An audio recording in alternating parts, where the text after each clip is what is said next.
What is up, my friends? Greetings and happy Wednesday. I almost said Monday.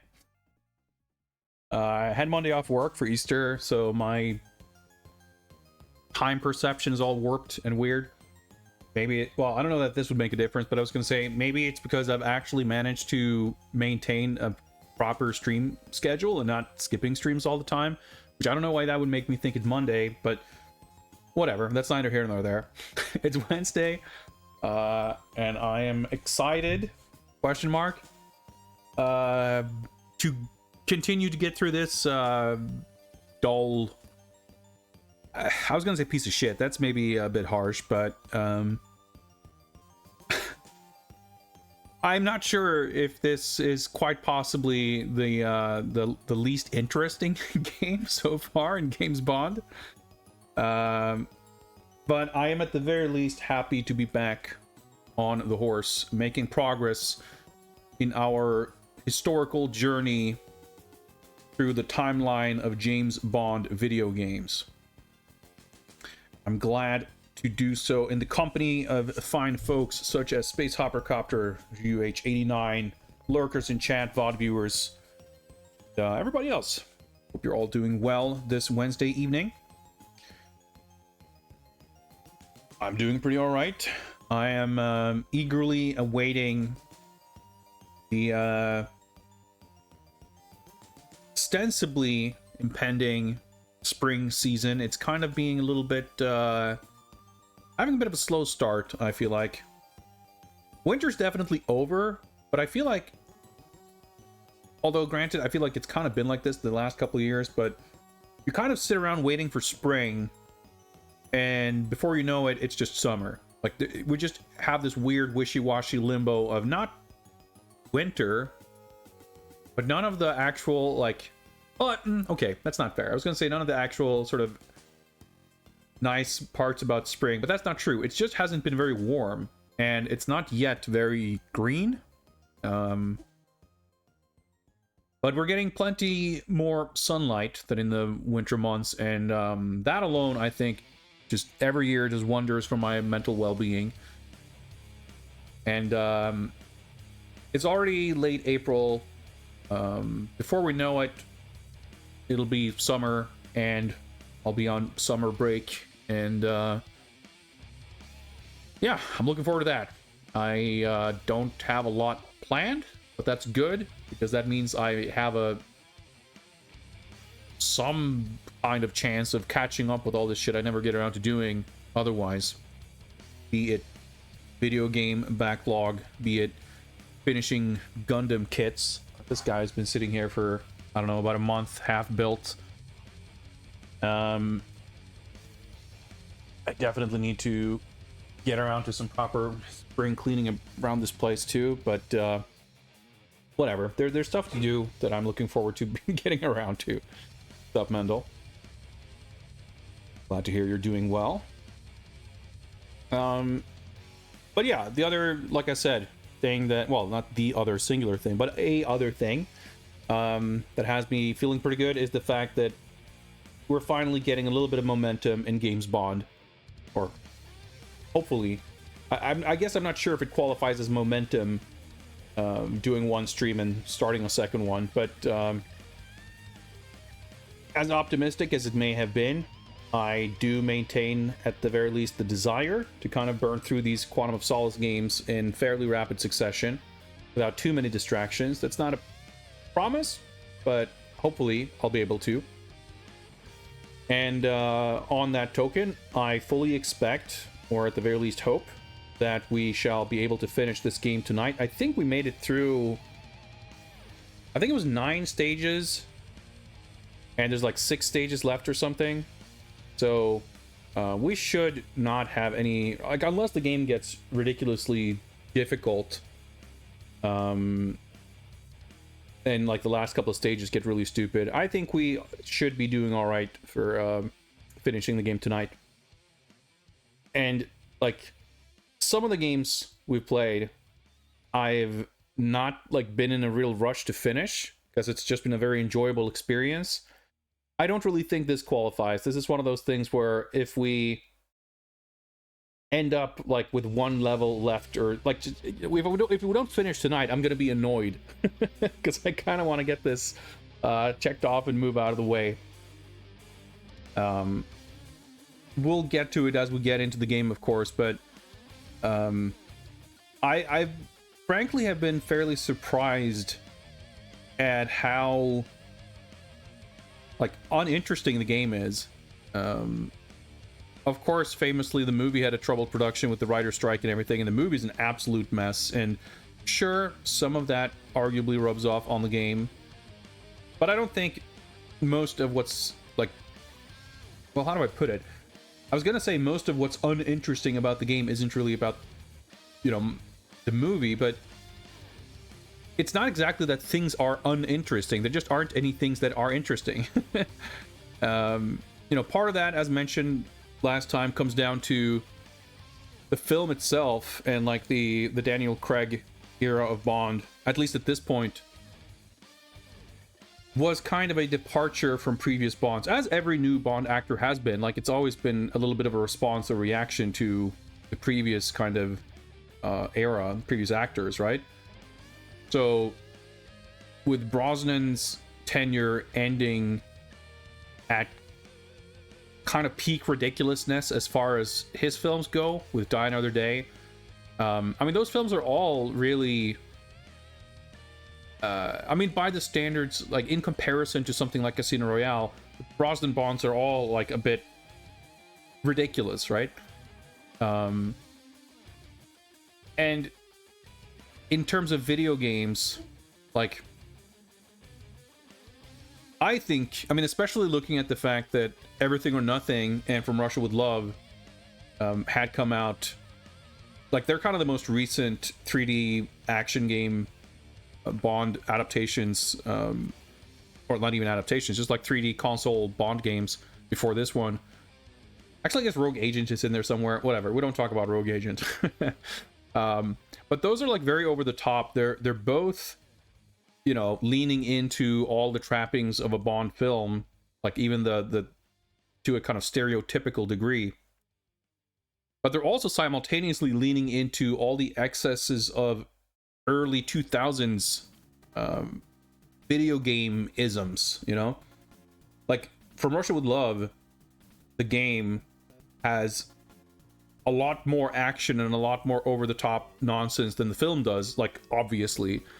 And it's, I mean, part of it's kind of comical, but for the most part, it doesn't, like, you know, it undermines the game as an adaptation of the film in a way, because it's sort of, even the stuff that's taken very directly from the film just gets cast in a different light by mere, you know, by the mere fact that they're surrounded by these like absurd shootouts and, like, you know, the final showdown in this secret lair against what's his name, Red, in this like gigantic machine robot thing.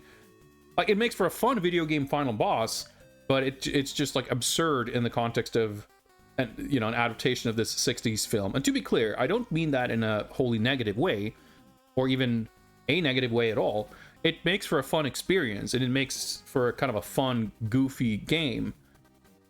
It does, however, make the experience feel a little bit more tongue-in-cheek, significantly more tongue-in-cheek than the film was, which kind of, you know, it creates a tonal contrast between the two. Where I think if you were to attempt today to do like a video game adaptation of a 60s spy film, you would never expect to see those kinds of departures and excesses, because the whole idea of creating this like mature, prestige, serious, dramatic video game is not only a thing that has been done and has been established as like a thing to do. I think it's the kind of thing that is in the very kind of mainstream that people associate with like high quality. When people think of like what are the best games or the most noteworthy games or whatever, it's not that it can't be games that have goofy shit in them, but it's, to a large degree, I would say, games that aspire to a certain degree of, you know, being taken seriously, so to speak. And on a side note, it's going to be extremely interesting to see where... what have you got there? A box? We'll take a look at that in a moment. It'll be interesting to see where the IOI Bond game ends up on that spectrum, because I think IOI has a deft, like, sense of humor in general, but especially in the recent Hitman games.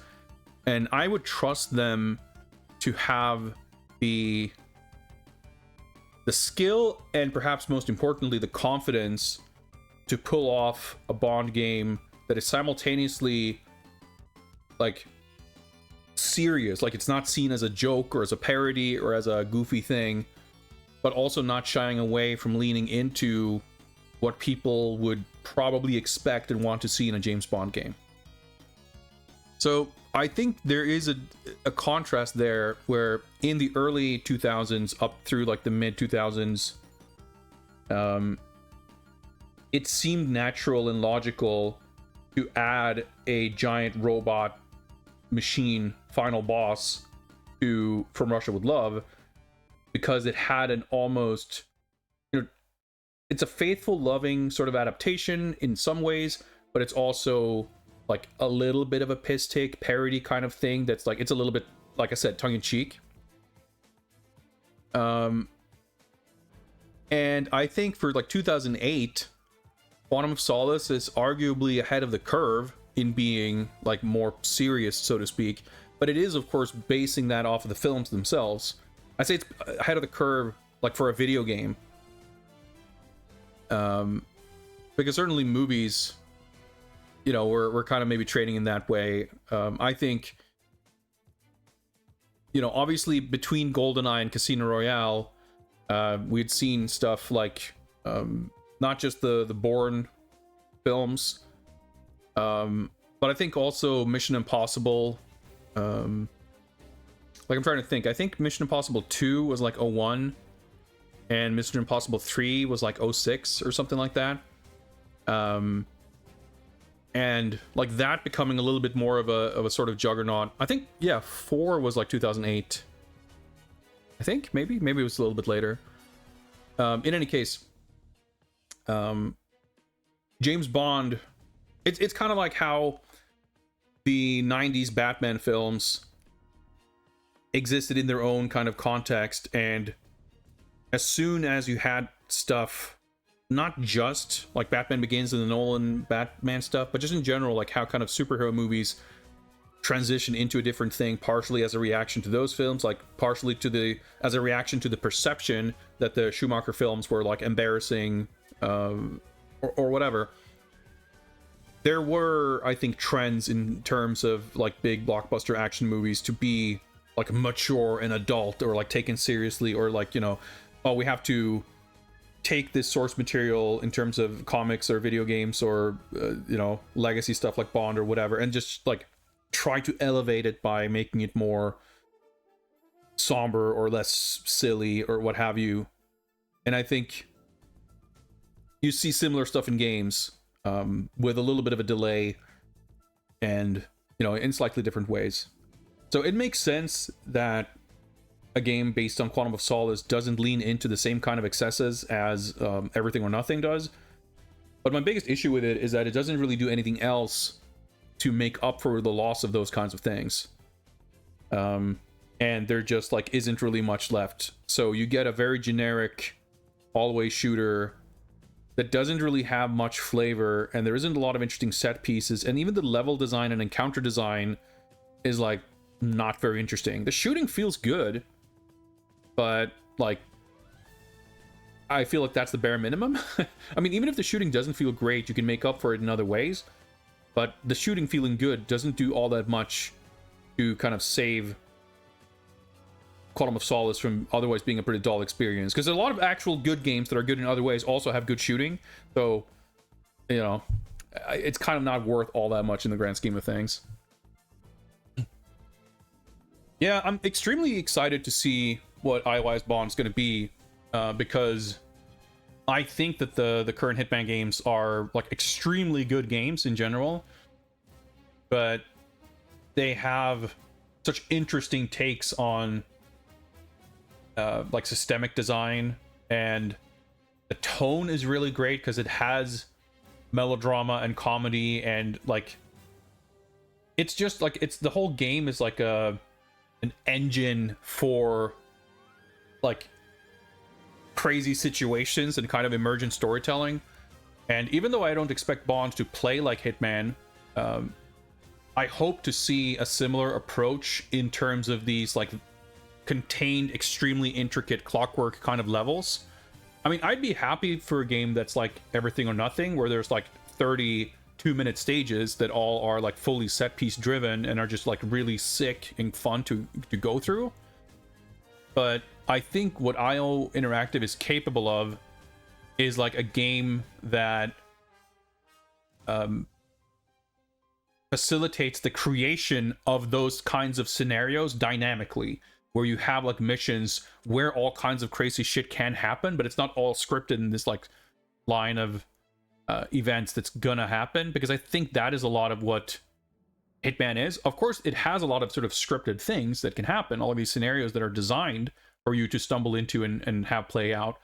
But a lot of the time, those can kind of interact with each other in different ways. You can do things like, it's going to be interesting to see how they manage to make you feel like Bond, to make you feel like you are really clever, and like both as a player, but also as the character.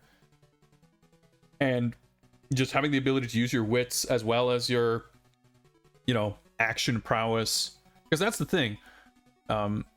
I would expect stealth or like sneaking around, or, you know, maybe not necessarily disguises, but possibly like that kind of gameplay could translate to Bond for sure. Like everything that happens in Hitman by and large could transfer to a James Bond game, but James Bond also has like action shootouts, which if a shootout happens in Hitman, it's usually a sign that you fucked up, but it's also like, even if you can clear a mission like that, even setting aside the game's like scoring structure that incentivizes not getting into shootouts, like you don't feel like a cool action hero in a shootout in that game. So I think you can't make a James Bond game where a shootout happens and it feels like you fucked up and you didn't want that to happen. Like even if you're in a stealth kind of scenario, if you fuck up and a shootout breaks out, that should then transition into its own fun, exciting set piece. But then you also have, you know, driving and stunts, and like there's all these different kinds of things that I think the Hitman games just don't even attempt, like, because it just doesn't fit into the power fantasy of that character. So it would be very strange, in my opinion, if it feels like a James Bond themed level pack for Hitman. Like I expect the game to actually play quite differently, but whether or not things translate directly in terms of mechanics or structure or systems, I think the approach in game design and level design in the Hitman games give me a lot of faith that they can apply that same know-how in designing something that realizes, like better than anything that came before it, the totality of like what the James Bond experience should be like. Anyway, I'm gonna try to attempt not to get mega ultra sidetracked today, so we can make sure to finish the game. But we're gonna get a little sidetracked because we're gonna do a little bit of box art reviewing. So let's hop on over here and prepare. Did I save it as there we go. The American Genesis cover art for James Pond Underwater Agent. I have I owned as a child, technically it might exist in my parents' house somewhere, but I had the Mega Drive version of James Pond 2, which I have kind of mixed feelings about. But I remember I was at the toy store with my mom, and I like tried this game, and I was like surprised and confused and maybe disappointed that the game we actually got was not this but the sequel. It was, I mean, it was a long time ago obviously, but also like a slightly confusing sequence of events. So I'm not sure if in the end, I'm happy I got James Bond 2 because I do think it's the far superior game, but I remember being quite confused about that. And I haven't played all that much of this game, but from what I've seen and played of it, it's like kind of a weird and confusing game. But it's fascinating that like the James Bond series is fascinating, and I'm not even talking about the extremely weird afterlife of James Bond 2, which had like 4 remakes and 62 ports to different systems. But James Bond says they're bi-millennium for 16-bit. To my knowledge, the original games were essentially like kind of a solo project. I mean, which wasn't unusual for like Amiga games in the late 80s and early 90s. But it's like this one dude who's extremely British and just liked puns and just kind of made the James Bond series as like a series of puns. That's like that's the main, like you might look at this and say, oh, this is a game or a series of games that's based on James Bond or like this kind of espionage, whatever. But no, it's just puns. It's based on puns, and that's it. And because James Bond, like, I don't know, that's just like the one that stuck, and that's why the character's name and the box art has this like James Bond theme. But I would say even in this game, like, it's not really, you know, the game's mechanics and structure and narrative, like, it's not really that much of a Bond parody. It has elements of it, but you just fucking swim around and do confusing missions, and I don't know, it's just a weirdo Euro Amiga game that happens to have this pun for a title. And then obviously, you know, James Bond 2 was called RoboCod, so he looks like RoboCop, but also he's on the North Pole to rescue Santa Claus. And then the third one is Operation Starfish, and it's just you're in space. And it's like James Bond 3 actually seems pretty sick. I only played a tiny amount of it, but it actually has some like kind of cool platforming mechanics. I want to play that at some point. But I digress. We're here to review the box art for James Bond Undercover Agent. It's just such a fascinating series. What have you got there? A box? That it's hard not to get fully sidetracked. As far as the box goes, I will admit that I am not the biggest fan of the American Electronic Arts boxes for the Genesis. I think they are like artistically kind of interesting. I definitely don't dislike them nearly as much as the American grid boxes. Like, I don't really like any of the Western black grid boxes, but the early Genesis ones were especially oppressive, where you have this little tiny window in the center with an ugly airbrushed artwork or whatever. So by contrast, the Genesis EA boxes had this, they all had the same layout with the like half and half thing with the little frame around it, but they used kind of different colors for each game. They had kind of a standardized look, and I don't think it's unattractive. I think especially when you look at more of them to see like what elements were common between them and which were kind of more individual for each of them. It's interesting. But the issue I have with them is, aside from the fact that in general, like, it kind of reduces the size of the art to a pretty small little window, many of these games were ports from other systems. So they already had an actual complete box art. And what this meant for these games is that, like, you ended up with this kind of butchered, like, it's not dissimilar from weird budget releases with big frames. They're like prettier to look at, but it has a similar kind of effect. So the Amiga version of James Bond 1, for example, like, it has the same illustration, but it, you know, it doesn't have all this boxes and stuff around it. Now, having said that, like I said, I think it's actually, from a design point of view, like, it's quite appealing to look at. As far as like box art templates that are a bit overbearing, you know, the Genesis grid, obviously the American Master System grid, the TurboGrafx 16, Like they're mostly all American, like the fucking Super Nintendo box. It's like, of all of those kinds of templates, setting aside, you know, maybe slightly more modern ones that are much more minimalist, or even, you know, to phrase it this way, relative to its like real estate occupation, I think the Genesis EA template is probably like my favorite one, or my least disliked one. Because it still works artistically. I think it's kind of cool, like as goofy as it is, like the backdrop or the painting is like kind of this realistic style, and then you have this weird cartoon fish that's like, it's a kind of endearing design. It's a what's the word? It's like a lasting design. Like he got a little bit more of a TMNT snout for the sequel. Although on the cover for RoboCod, he kind of looks this way too, like the face. I'm pretty sure you never use a gun in the game, but I could be wrong.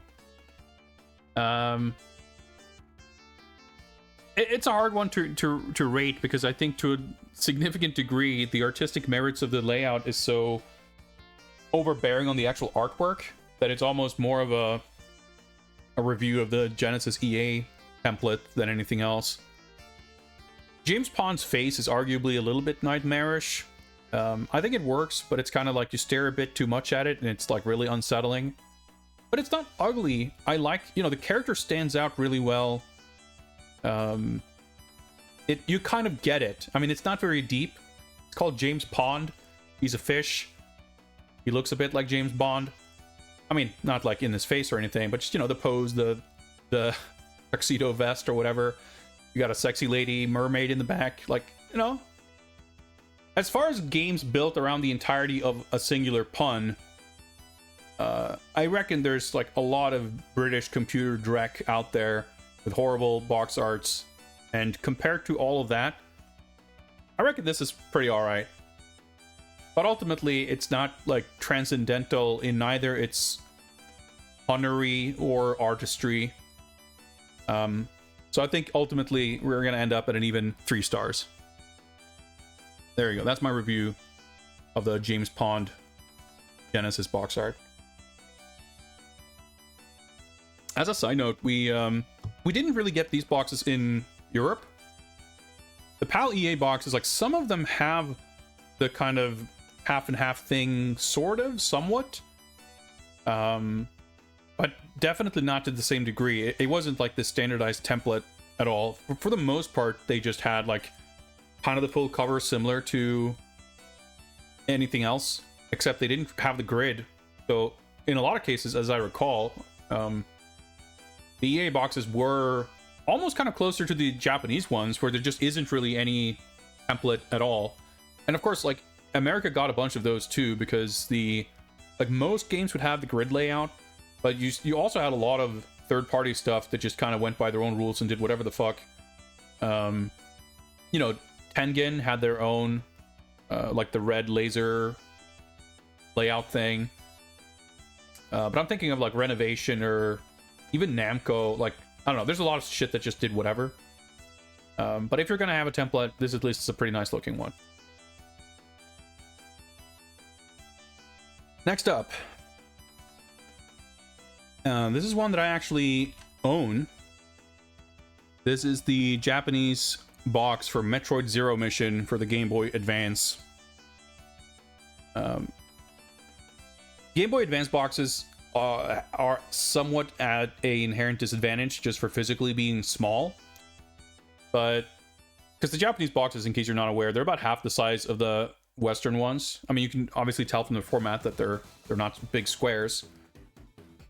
I'm definitely not a big fan. Oh, we got a 7 o'clock laser beam coming in hot. It's a little bit early even. It's about 6:40 p.m. They'll probably stick around till 7. I'm not a big fan of Western GBA boxes for the most part.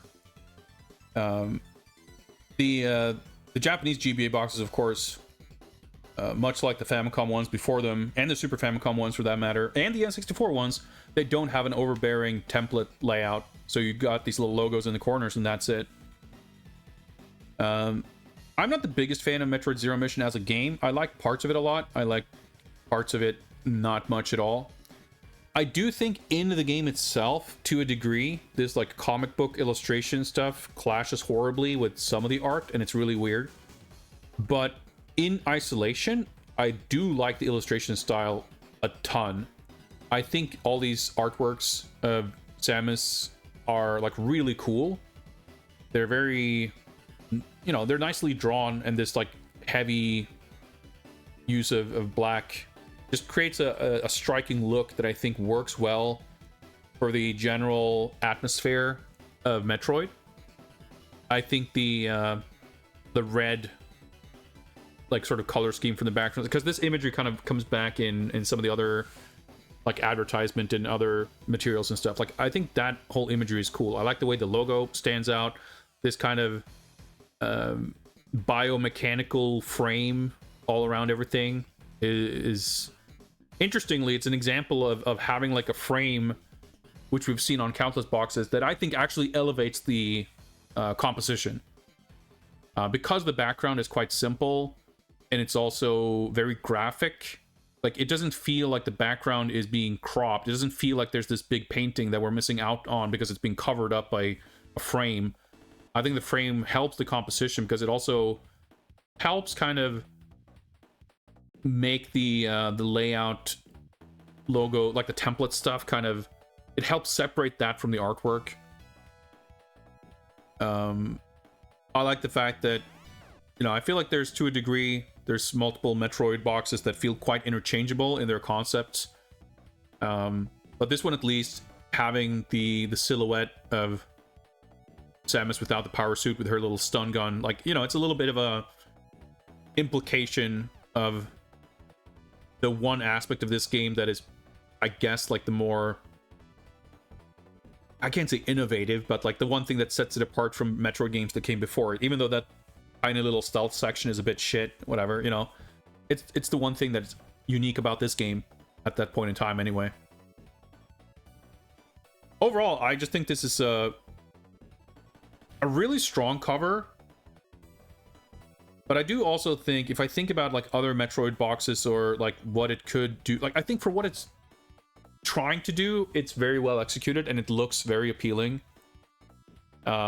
It's cool to have this kind of interesting, striking graphic design kind of take on a Metroid box art, because I suppose up until this point, the you know, the Japanese covers for all the previous Metroid games had been, I don't want to say similar, but if you take this, which I think, by the way, is more of what the Western artwork is like, if you have like a version of these Samus illustrations on more of a generic like space backdrop, or she's on the planet's surface or whatever, that's just going to be very similar to the Metroid 2 box and even the Metroid 1 original cover. Like, it's just kind of been done. Super Metroid has more of a specific action scene and everything, and it's probably the best one of all of them. But I appreciate them going in a different direction. But I don't know that it's like, I'm trying to figure how I would rank this, because on the one hand, there's not much I dislike about it, and I do like the illustration style. I think the frame is just really cool. The color palette is very satisfying, but part of me feels like there's just something about the Metroid experience and the Metroid universe that just doesn't quite come through in this, that it's like it makes me feel like something is maybe missing somehow. I don't know. It's not an Ultimate God box, that's for sure, but I'm unsure where exactly I'm landing on this. I think ultimately it's a very strong 4. It's a very good cover. I really like it. But there's this nagging feeling that there could be more. I think there's also, I guess, and this may be unfair, but there are elements of the game itself where there's like, and it's funny, we were just looking at James Pond, because that's the game, well, not that game, but James Pond 2 is the one I think of. There's a bunch of rooms in Zero Mission where the background, instead of being like an actual physical location, It's a completely abstracted, like, wallpaper pattern of these, like, comic book cartoon drawings of, like, architectural shapes or whatever. Kind of how a bunch of stages in James Pond 2 just has, like, oh, here's a pattern of tennis balls, there's a pattern of teddy bears, here's a pattern of candy canes or whatever. It's just like this fully generic, abstract wallpaper pattern. And it's such a weird thing to have in a 2D Metroid game, which otherwise are, like, supremely heavy on the atmosphere and the sense of location. And the fact that they do that with these illustrations, like these drawings, it's so jarring. It looks terrible. I really hate it. So seeing this artwork, as much as I like it, it kind of reminds me of that element of the game. Even, you know, the cutscenes, which I don't like there being cutscenes, but, like, they have the same kind of illustrations for the endings and the opening and stuff like that, and they look great. But yeah, some of those backdrops, I just hate them. Anyway, there we go. That's my review of the box art for Metroid Zero Mission. What have you got there? A box? Why not sneaking in on the finish line with one more box? Let's take a look at that before we move on.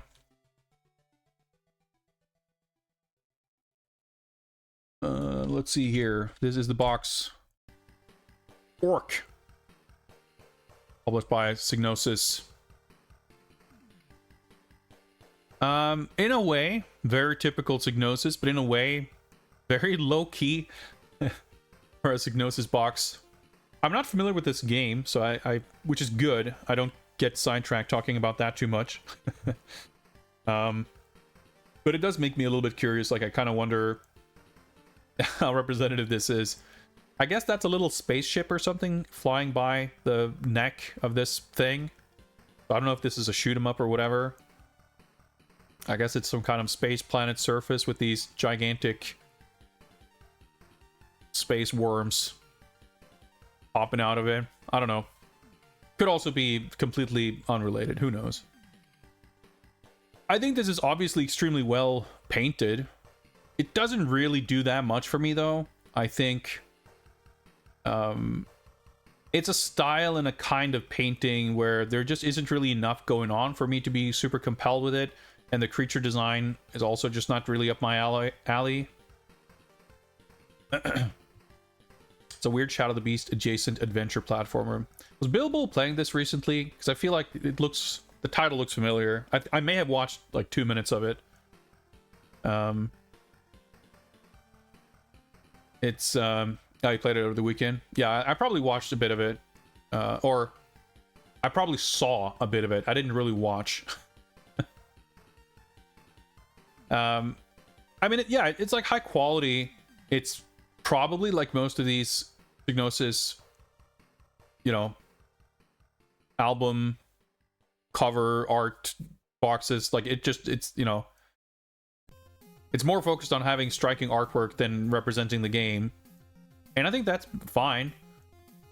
It is high quality. It's professionally, like, I have no complaints or notes on the technical execution of it. It's just not a very interesting subject matter to me, or just like the way it's executed, I suppose. It just doesn't really evoke any kind of emotional response for me. It's one of those, like, I'd be curious to, and you know, maybe this is Psygnosis bias in a way, but I am curious to look at the back of the box, but also doing so with the full expectation that it's going to be like, it's going to have nothing to do with what we're seeing here. So it's not so much the cover art itself making me want to see the world of this game, but it's more like, well, okay, that's pretty, but because I don't trust that this tells me anything about the game, I'm going to have to look at the back of the box to see if I can learn anything about it, which isn't necessarily an indictment of the artwork, but that's kind of what I mean. Like, I don't say that because of anything specific about the way the art looks, but I say that because of what I expect of Psygnosis, basically. I don't know. For me, yes, there's a lot of technical merit to the execution of it. Even though we have this big frame, it's not obstructing the artwork or anything. But for me, it just, I don't know. And I'm like thinking about how, if James Pond Underwater Agent is a 3 and Metroid Zero Mission is a 4, I feel like this is certainly somewhere in that spectrum. But do I feel like this is closer to James Pond or is it closer to Metroid Zero Mission? And I think for me personally, it's closer to James Pond. You could argue a 4 for this, sure. But for me, it's a little weird, but not super interestingly weird. It's just not really striking enough to be... I think they could have just pushed it a little bit further in the weirdness, if that's what they're going for. Well painted, but it's not something I would at all feel compelled to have as a poster. Which I think, once you're up in the 4 stars, that's like... The Metroid one, like, that would be a cool poster. To me, this one, not so much. More weird than good. Yeah, but it's also more good in a very, like, clinical sense than it is interesting. Which, you know, depends a lot on what you put in the word good. It's unusual for cover art in the grand scheme of things, yes, but I think for Psygnosis, it's like, it wraps around, it just feels cookie cutter. It's like, just, it's so... It's like such a Psygnosis cover that you just kind of, oh, well, okay, whatever. Which is, you know, maybe not to its benefit either. I wouldn't want to put James Pond on my wall. I mean, it's not, you know, not that high up on the list. Anyway. That was fun. But it is time for James Bond. Let's hop on over to the Bond scene and get started.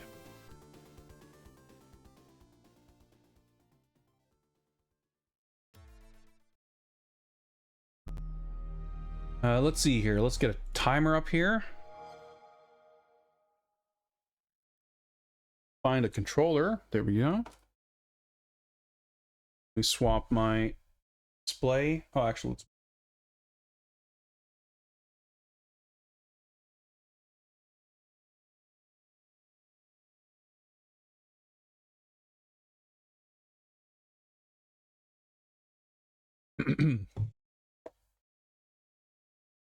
there's not really much to review in terms of like game info. It's a very generic shooter. And yeah, the one interesting thing about this game is the fact that it integrates the entirety of Casino Royale.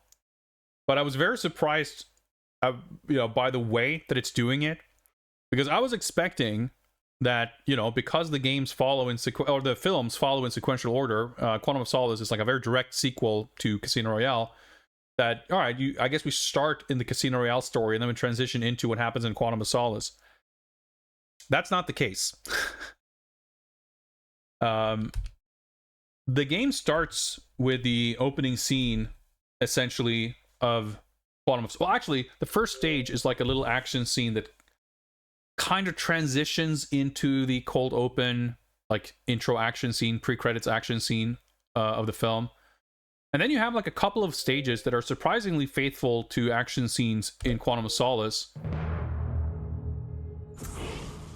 And then right before heading into the final showdown, Bond, like, reminisces about the woman he loved, who were killed at the end of Casino Royale, and sort of is like the fulcrum for the plot of Quantum of Solace. And the way he reminisces about his lost love is by flashing back to the entirety of the previous film. Which is, it's like ridiculous and very weird.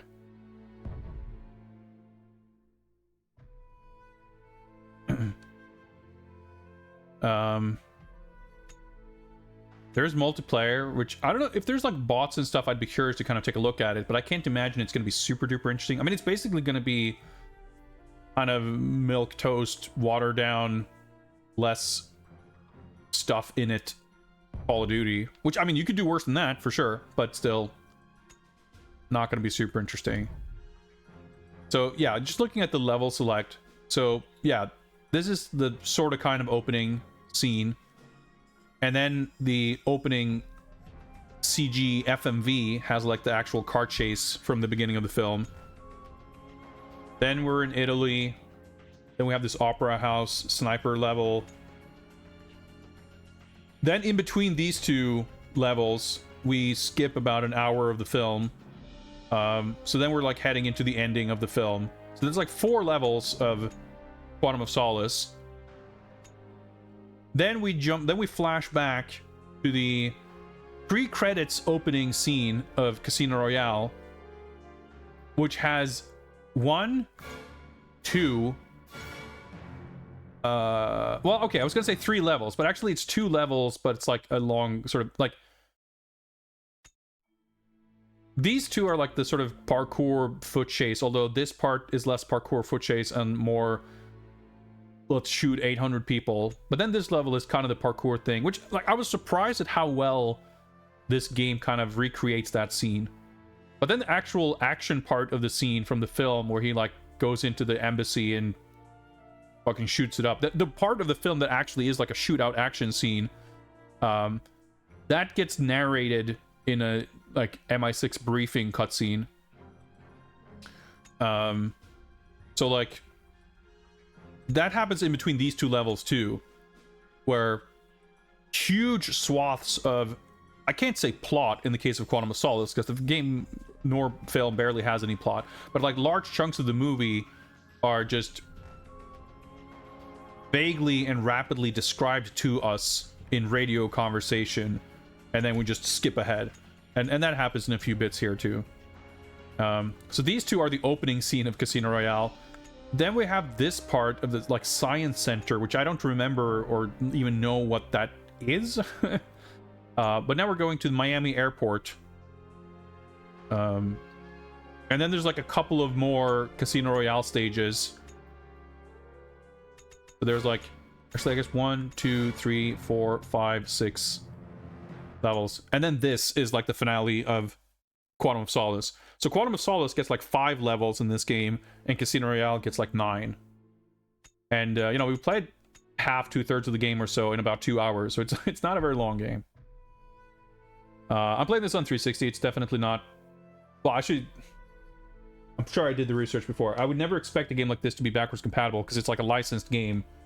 Like Activision wouldn't be selling this like 3 years after it came out, let alone 10 or 17. So I would never expect something like this to be backwards compatible.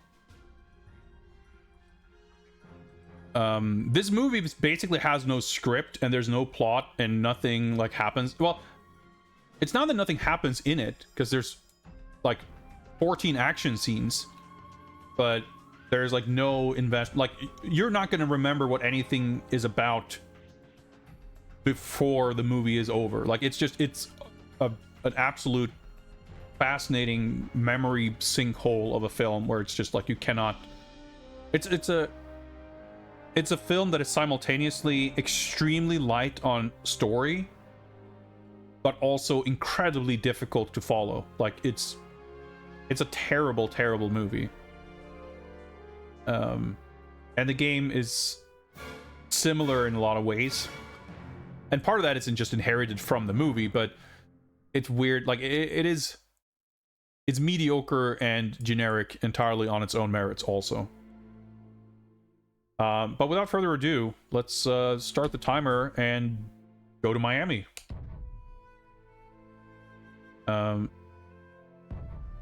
Yeah, technically we have a say, but this, yeah, we'll just see the intro cutscene.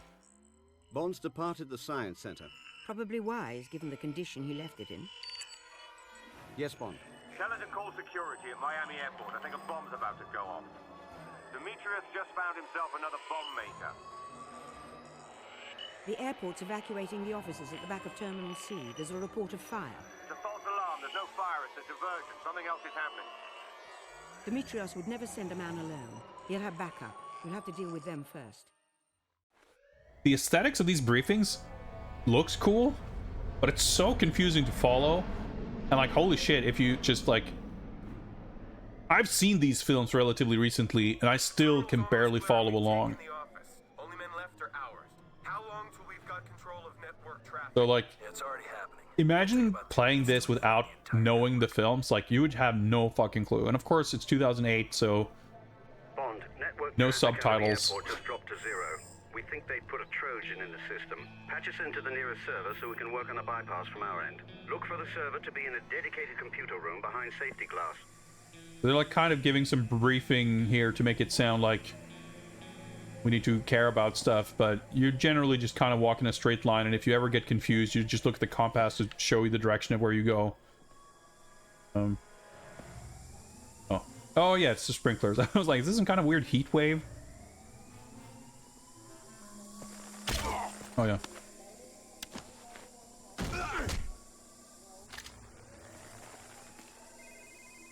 Oh yeah, you walk around collecting Sony Ericsson phones. This shit is... It's just... It's not that exciting. But at least, like, the end of this section of the film... Alright, that's a red camera. They can spot us and alert us. Or alert the enemies, rather. What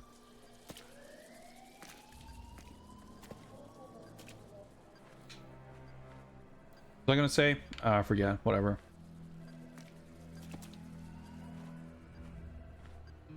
Right now, there's like at least a little bit of atmosphere, which is like kind of neat, but it's, I mean, it doesn't really amount to all that much. But yeah, like in the film, this part has like a action climax. Follow my lead.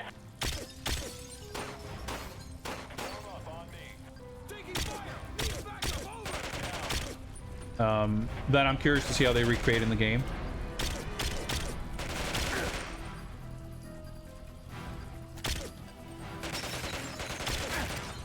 So you kind of want to do... Oh, that doesn't work. But you kind of want to do this because actually being in cover allows you to aim without having the gun like obscure the whole screen. You can actually see what you're shooting.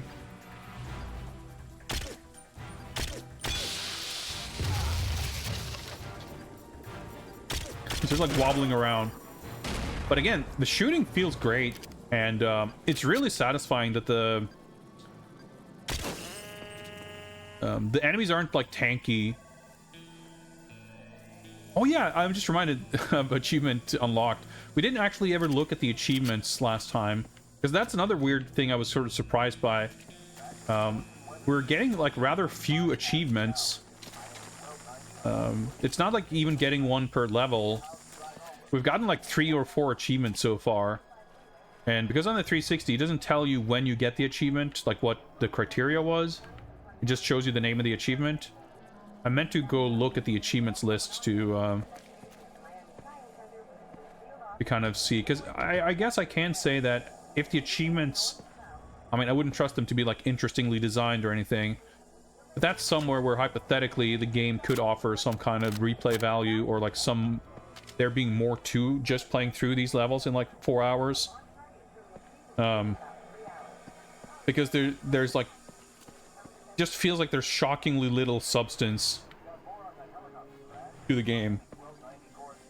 You know, there aren't really interesting things to find from exploring or anything either. So, like, you finish the story and then, I mean, you can replay the levels in higher difficulty,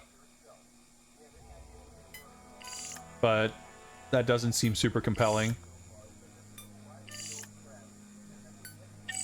So, like, just given what the game is, I struggle to see what kind of interesting achievements they'd be able to come up with. But, you know, it might be something. It's up smooth. I'd be shocked if there was a Bond film that manages to be more forgettable than this. So we can finish rerouting the network traffic and get the airport security systems back online. I'll catch up. We've got unauthorized activity on one of the servers. But this part, the little split screen stuff, is like a weird little flourish. Because, like, where does that tie into anything else? We've no idea what the target is. You'll need to complete that download bond. But it's like something. See, okay. Achievement unlocked, live and let die. So I'm assuming that had to do with like melee takedowns probably.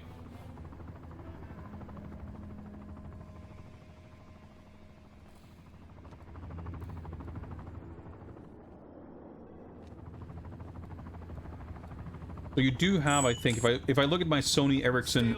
That's the police. Wait, is the game not paused? Okay. No one gets past. Yes, sir.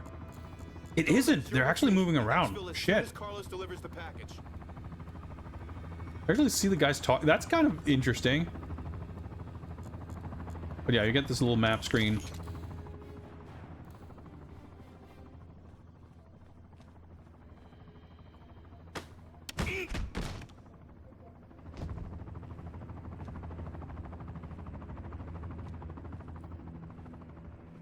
There's a helicopter flying around. Maybe we get our like 6th helicopter boss fight in this game.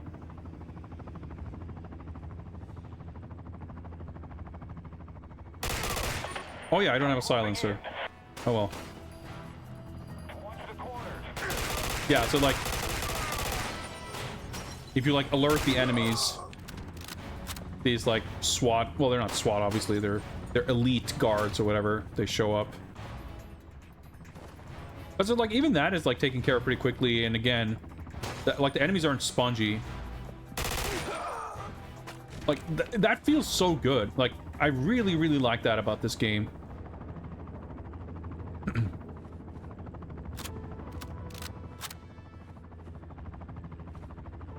Fancy real-time shadows. That's like kind of cool.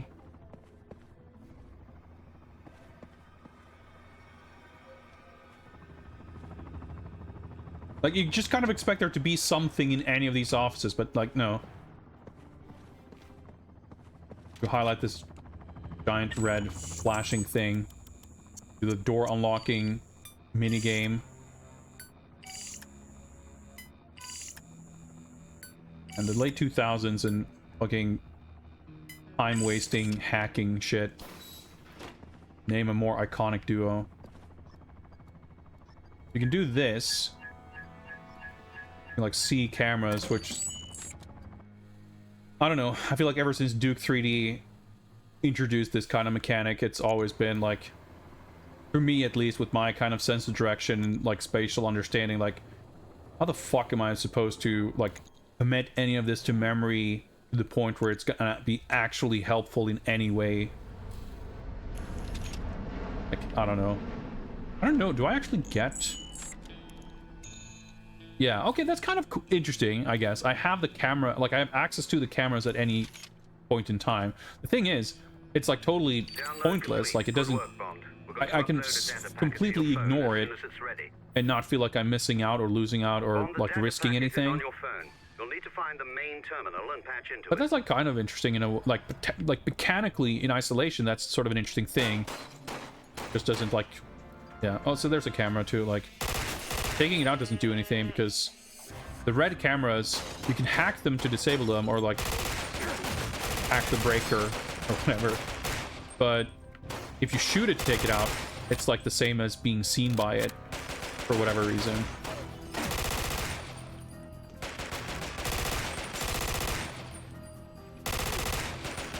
But like shooting feels great the way a lot of enemies like go flying. Oh yeah, so this is where I could have hack the camera, which is too late now, I guess. But that, like, that's the extent of, like...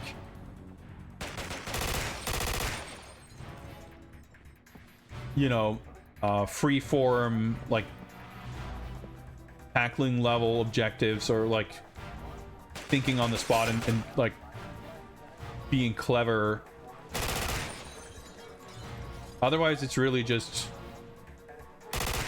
walking down figurative or literal hallways, shooting guys.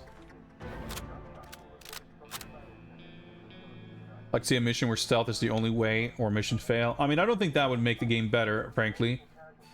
I like that the stealth stuff is not that, like, high stakes. Because it would otherwise just be tremendously more frustrating. I just think that it's like... there could be...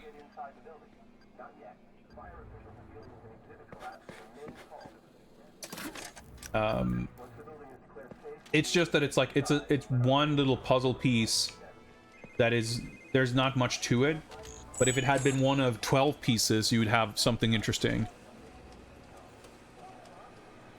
But like, you know, think of the levels in Nightfire or Everything or Nothing, or like even From Russia with Love, which I felt was kind of a step down in a lot of ways from previous games. You still had sort of set piece feeling levels with sort of gimmicks and moments and stuff that made each level feel distinct from the others.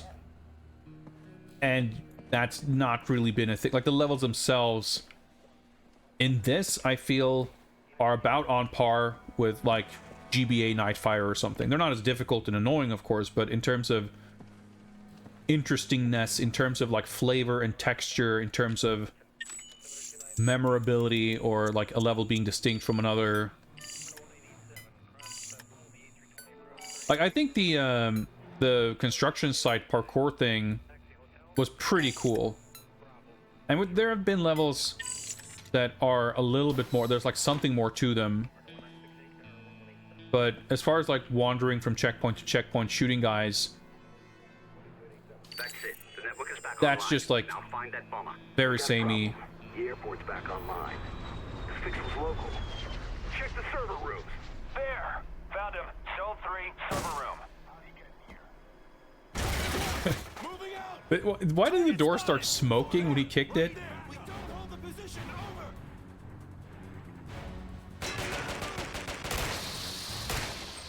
I need to...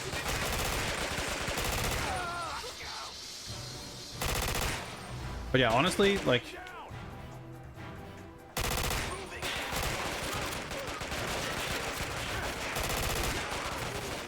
enemies dying like so quickly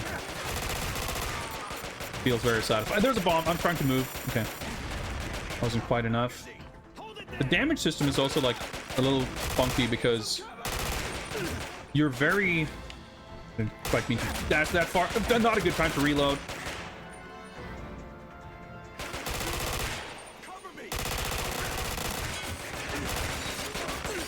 This is actually probably the most interesting shootout so far.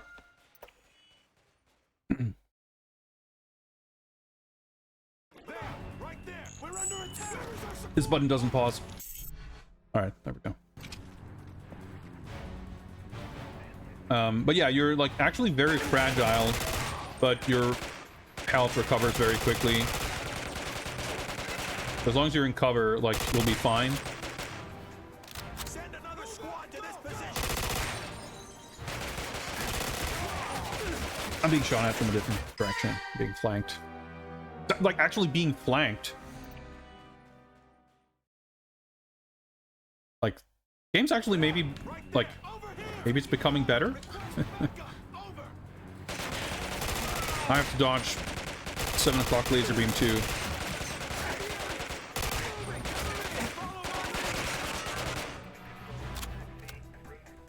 Holding here.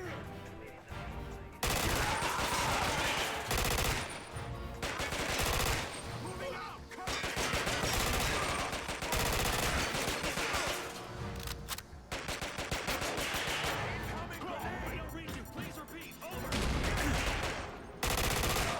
But yeah, the fact that you literally hit like 1 or 2 shots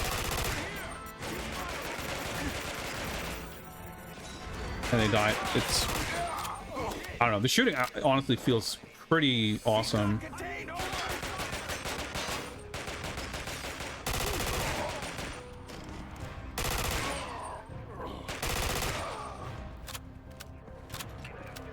Like the game just became good.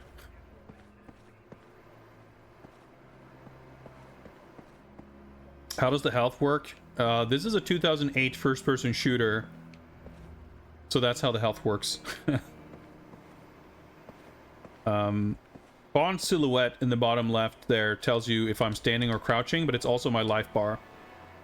When you see the gun barrel closing in on the sides, that means I'm at critical health. But if I don't get hit by a bullet for about 1 second, I'm back at like full health. Man, that was a good shootout. Like, I'm like kind of excited. All right, so I wander around, like, for some reason I keep expecting there to be something to find, but there never is. But yeah, this game was developed by Treyarch. I don't know, well, more or less at the same time as they were making World at War, and I think whatever Spider-Man game they released in that year. We got him. So it would have essentially be using a lot of that same tech.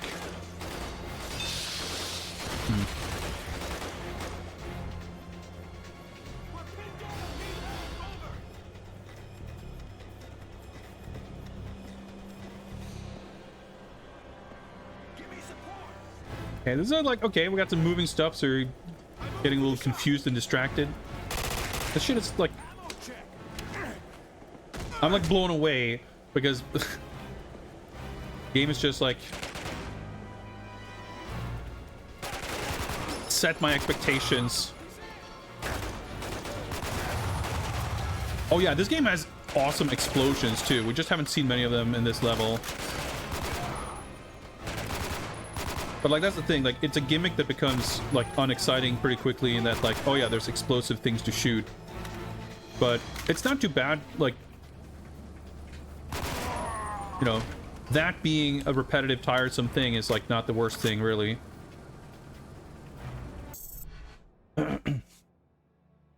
Love that I knew exactly what you meant when you said that. You mean the 2008 FPS thing? I mean, yeah, like, there's no one, least of all Activision, are going to be releasing a first-person shooter in 2008 that has like different health mechanics. Oh yeah, you get like the camera starts fucking shaking like crazy when you get shot, which on the sniper level was actually supremely annoying. You get iframes doing melee also. I need ammo. Shit. The cover stuff is like awkward for sure because it's like weirdly sticky, and then whenever you release from cover, you stand up. Send another squad to this position. Over. The level design is like suddenly way better. And you have like actually like larger groups of enemies that are flanking you, and you have, oh my god, the aiming like pretty slow there. This is like so much better than everything before it in this game. I'm like a little bit stunned. Like, if the game had been like this the entire time, I would not have been complaining or like talked about the game in, you know, those kinds of terms about it being so boring or samey or...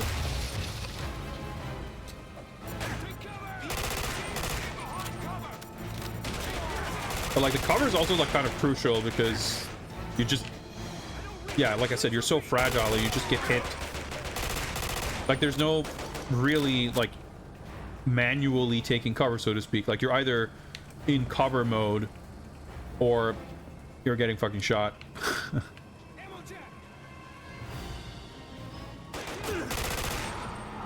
But like the guns feel fucking good, and part of what makes the guns feel good isn't just like the sound and animation and like all of that, but it's just like the way the enemies react and the fact that they die so quickly.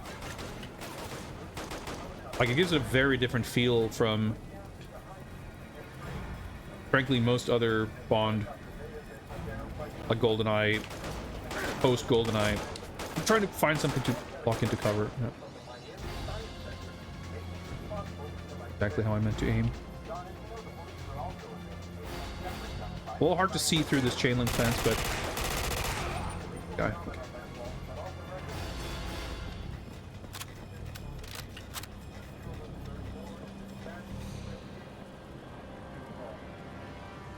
Surely I'm not meant to do like platforming or anything. Can't typically like open doors or anything. Huh? Nope.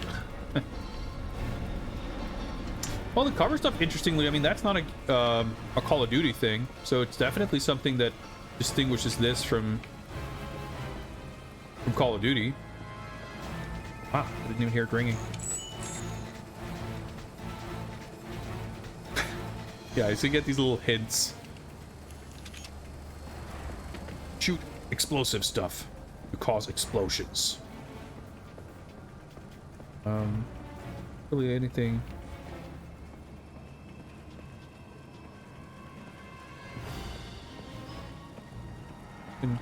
Ah, wait, can I? Ah, okay, I see. There we go. So usually it's not like pretty straightforward. I mean, but shit like that is like satisfying. Uncovered myself. And like some of the higher caliber weapons have like penetrative properties. And they can shoot through certain types of covers and stuff.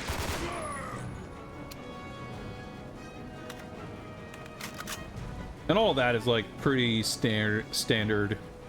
Like that, those aren't like exciting features as such, but it's arguably like a slight bit of nuance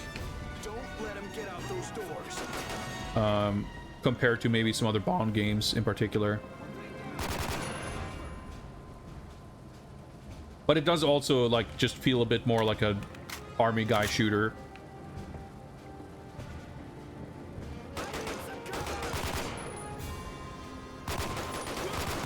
But yeah, like even sort of strafing around like this, like you're extremely vulnerable. I just want to interact. Oh yeah, this is okay. I thought that was like a hacking thing. It's one of those boxes you shoot to cause lightning bolts. They don't seem to ever amount to much when I've used them before.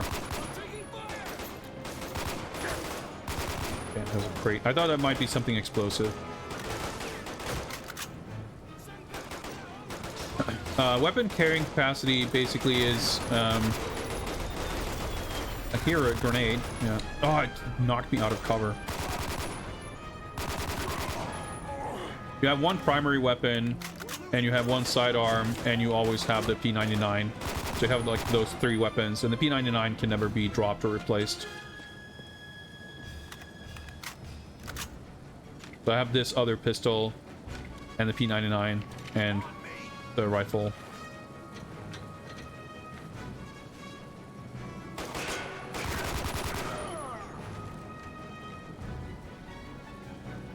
That's an explosive thing. I like that they're helpfully flashing. I was gonna say, otherwise there's like a disturbing lack of explodey things. But yeah, I mean, you can tell this is like a shootout room. But that's good. Like, this is starting to remind me of some of the later facility levels in Everything or Nothing. Had a bit more of a like these kind of open areas where you had to sort of kind of get flanked, and I'm trying to move. I'm gonna just collect the cell phone. Oh, I'm okay. All right. Okay, I don't need to read that just now. Yeah, let me... we'll just take cover behind this railing. Flashing there, but I can explode. Not that I would necessarily expect many more explosive things in this, like, garage, whatever. Like, from a logical standpoint. From a video game standpoint. I'd like some more explodey bits, please. But I guess it's maybe like a... oh yeah, they always do these tactical rolls and stunts and shit, which is pretty funny. And also pretty great. Oh yeah, there's this... supposed to be at least this feature where... when you go into aim down sights mode, you like snap onto an enemy. But it's a little inconsistent. Wasn't sure if that like exploded or stunned, but yeah, like headshots seem to very definitively kill in one shot. But even when you shoot someone like in the chest, like it's pretty...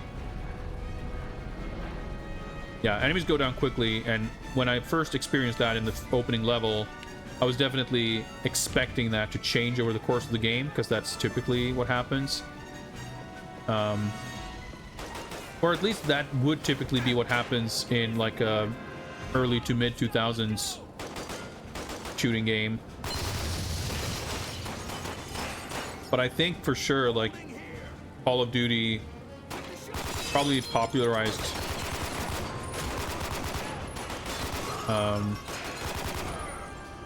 an ostensibly more, like, you know, slightly at least more realistic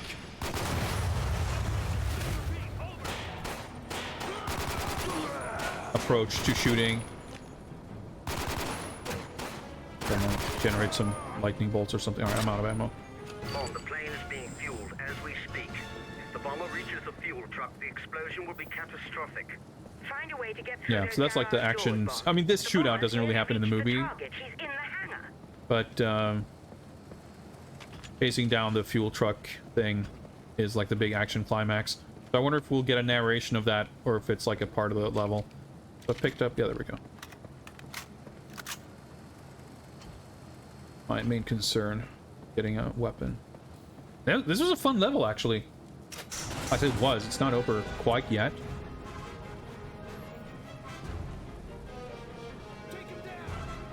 Fuel truck. So there have been segments that are like timed. Don't let them reach the fuel truck, Bond. The bomb can't be allowed to reach that truck. You get this like disembodied radio voice yelling at you. But you can never hear what he says. Never feels that important.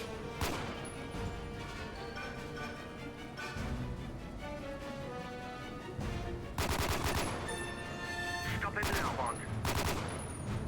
Alright, he dropped a bomb on himself, so yeah. So I can't like, yeah, okay, objective completed. I was gonna say I can't drop down from here, which means we have to like finish shooting. Oh, okay, there we go. We finished the level. Oh, yeah. The bomber you killed worked for a man called Le Chiffre. He's a private bank. They didn't even bother narrating the action sequence. They just skipped it. Shorted the stock, believing he'd make a fortune after he destroyed their prototype. It's like an extremely exciting chase slash fight that happens in a half exploding fuel truck. But I guess that wasn't important. Has Lashif been playing the market with Abana's funds? He won't like it when he finds out. All the more reason to bring in Le Chiffre as soon as we can. You want Lashif alive? Very much so. To win back the money, Le Chiffre has set up a high-stakes poker game at Casino Royale in Montenegro. I'm putting you in the game. If Le Chiffre loses, we'll give him sanctuary in return for everything he knows. You're replacing a man named Bliss. You're booked on the same train to Montenegro. I leave it to you to explain. Oh yeah, the train. I saw like the thumbnail like images for each of the levels. Oh yeah, of course. Why not? Like I'm being a little sarcastic. I mean, it's still very conspicuous. The shit is just like missing that you would think would make for exciting stuff. Like some things they cut out is more understandable. A rare scene of actual like characters interacting. Vesper. I hope you gave your parents hell for that. Of course you realize that if you lose, our government will have directly financed terrorism. You don't think this is a very good plan, do you? So Green's likeness not stellar. Millions of dollars on a game of luck. Then you may also have heard that in poker you don't play your hand, you play the man across from you. But of course I won't be playing at all until I find Bliss. Have you seen him? No. MI6 will tell you where to find him. This gigantic fucking headshot. Very SDTV friendly. But, I mean, we've had, this is like the second instance of a level where you don't have a gun, at least initially. So you get this slight bit of adventure-y flavor. Dude, this fucking constant unsubtitled radio chatter just drives me nuts. Like, how is this acceptable? Like, just having people yell at you fully incomprehensibly, delivering what it, like, is ostensibly meant to be information that you're meant to, like, take in.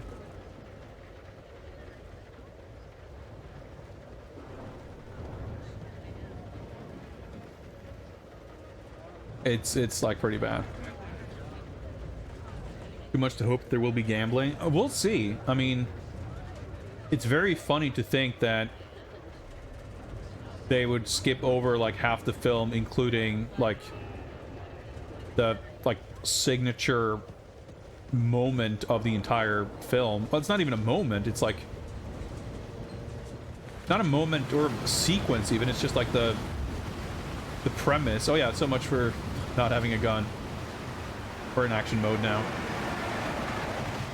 But this is like already we're getting, well, I say already, but like the last level had like actual good shooting, and now we're having like a pretty sweet looking, like exciting, cool visual. I mean, I guess it's not exactly a set piece, but it's like, I mean, this is pretty sick. So I don't even know really what I'm meant to do here exactly. All right, get to the front of the train. Like, I guess I could shoot these guys, but I guess I'm probably gonna go to this end and then shoot my way back, maybe. I mean, the game has a... I would disagree, Nikita Lobo, about the game looking great, because I think the game has had a extremely adequate for its time degree of visual fidelity, but it has been extremely uninteresting to look at. The explosions have been awesome. The guns look and sound and feel great.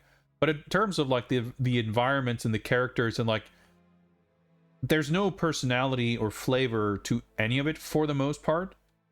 But this is like a more of a striking visual, and it's like, well, you know, this feels kind of cool. I'm not saying the game has like looked terrible or anything, but it's just like, to me, it hasn't really made a strong impression with the visuals. If anything, oh, I see. Can't walk past this. The fact that it's 30 FPS has, to me, felt like quite, not jarring exactly, but, do I jump over to this train, I guess? No, I didn't mean to sideways. Okay, fine. Like the lack of a frame rate. Dude, just like launching themselves out the window when you shoot them. That's pretty sick. I'm gonna die.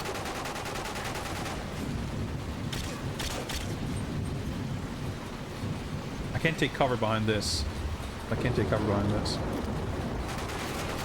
But I love that shit that like the guy's doing very conspicuous like stunt guy animations as opposed to like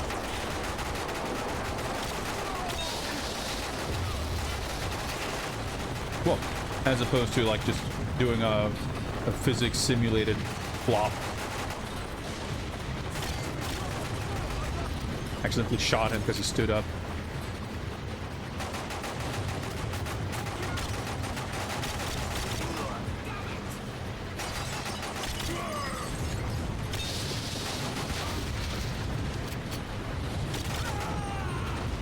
I landed on like this is a cool level. I like this a lot. Like we played through like 9 mostly very dull levels, and now we're getting like multiple actual cool levels in a row. Like I'm like optimistic about the climax of the game. I hit the railing like 3 times. Yeah, I was surprised that this game was 30 FPS actually, because Call of Duty games for the most part have always been 60 FPS on console. Oh, I didn't mean to do that. That was the wrong button. Can I jump back over? Nope. Oh, that was my bad.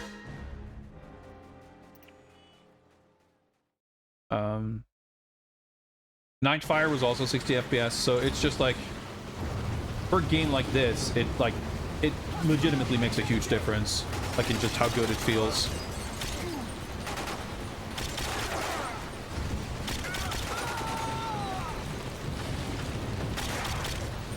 Like, I can enjoy a game still, but it would undoubtedly just feel much better at 60.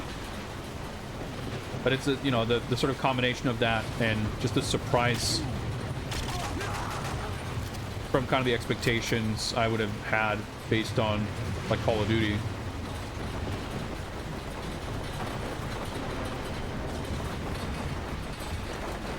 But like I've always strongly disliked 30 FPS.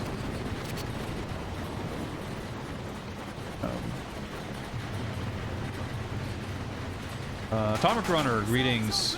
New skull attained. Congrats. Audio levels are a bit all over the place, so I'm not sure if the alert played properly there. This game is like ultra loud, so I have to try to balance things out. But thank you very much, Atomic Runner. I appreciate that.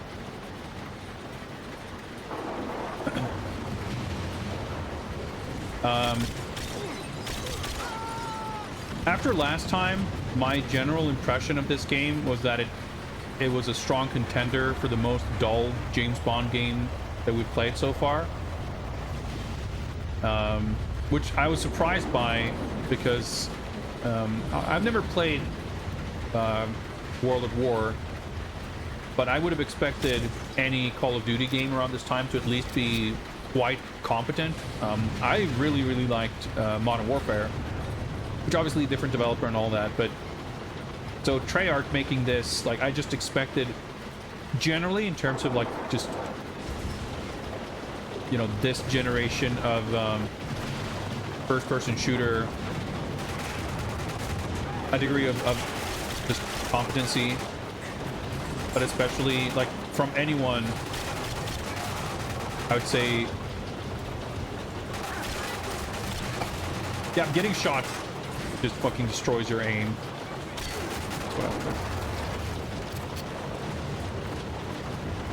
Well, I'm running very low on ammo here. So I was very surprised that this game was just like extremely mediocre and kind of dull and just very uninteresting. But then now, so we finished like the first 9 levels, and this is the second level that we're playing today, and both these 2 levels are like 50 times better than the entire game leading up to this point. Like, the thing is, the guns feel great, the shooting is good, enemies are very untanky, they're very satisfying to just quickly shoot it and kill, and like the explosions are sick. Like, it's just all of those like core fundamentals of a game where you shoot stuff are extremely competent, but the level design has been like really uninteresting and like just nothing. There's no like stakes or investment because they're kind of glossing over and jumping over big parts of what happens in the films, and like half of key events are just skipped past and either like mentioned briefly in radio conversation, like in pre-level briefing cutscenes, or they're just kind of seemingly skipped altogether. So like there's a lot of weirdness like that.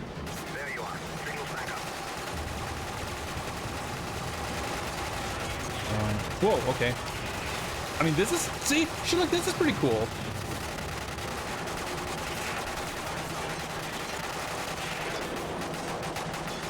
This is pretty sick. Like, these 2 levels have already been like more memorable the entire rest of the game. The construction site parkour level, pretty alright.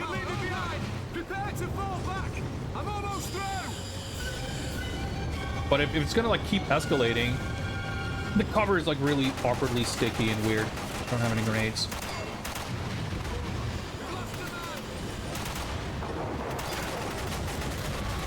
I'm trying to take cover. Let me recover my health. I got 16 seconds.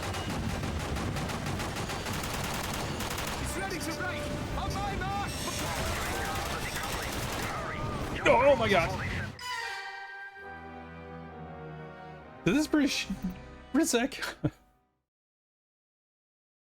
I mean, one part that I had mentioned a lot previously too is that, of course, Daniel Craig's Bond films naturally are, you know, they have less of the Bond flourishes. So, you know, having a laser watch and like all this shit would, you know, you could absolutely make the argument that it makes for a less faithful adaptation of these films in particular. And I buy that, sure.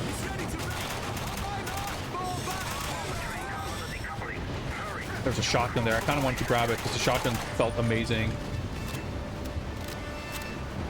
But oh well. But the thing is, like, they didn't really... Like, they removed a lot of that stuff naturally, but then they didn't really kind of add anything else to make up for it, I feel like. Right. Okay, I can't climb over... Oh, okay, so we're... I see.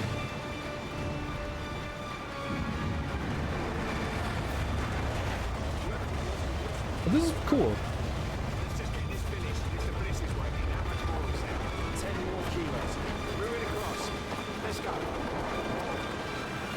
Well, the thing is, like, Casino Royale is a great movie. Quantum of Solace is a shit movie. But what's good or bad about this doesn't have a lot to do with either of those films. Well, I guess I'm good on that. What doesn't like, I think, do I want to be on this side? Well,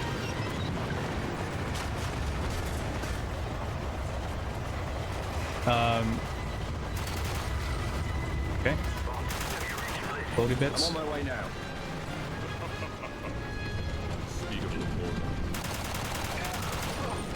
Mr. Radon gifting a sub to the mighty C7. Oh, congrats. Welcome to the Skull Club, and thank you, Radon. Like, I think, you know, Casino Royale's less outlandish tone was an exciting new take, and it's a good movie. But it's... I had this kind of long speech about this before we started playing today, about how, like, trends in both action blockbuster films and in big video games were sort of changing around this time. So, you know, Call of Duty being popular, I think, is a good example of that.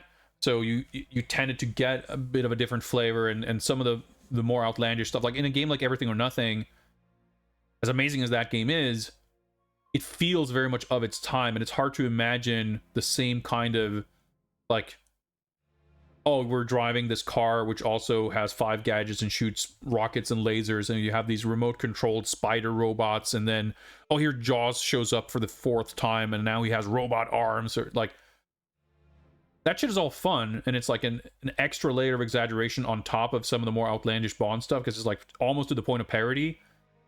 But I don't think you could really have delivered that with a straight face in 2008 and expect an audience to be accepting of it, even, you know, divorced from the specific tone and nature of these specific films.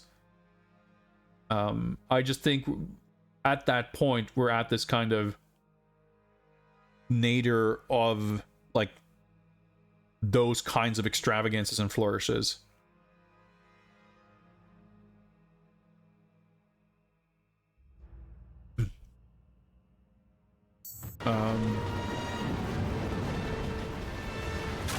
But I mean, I think both, like, every new Bond actor has always brought with them a new kind of flavor.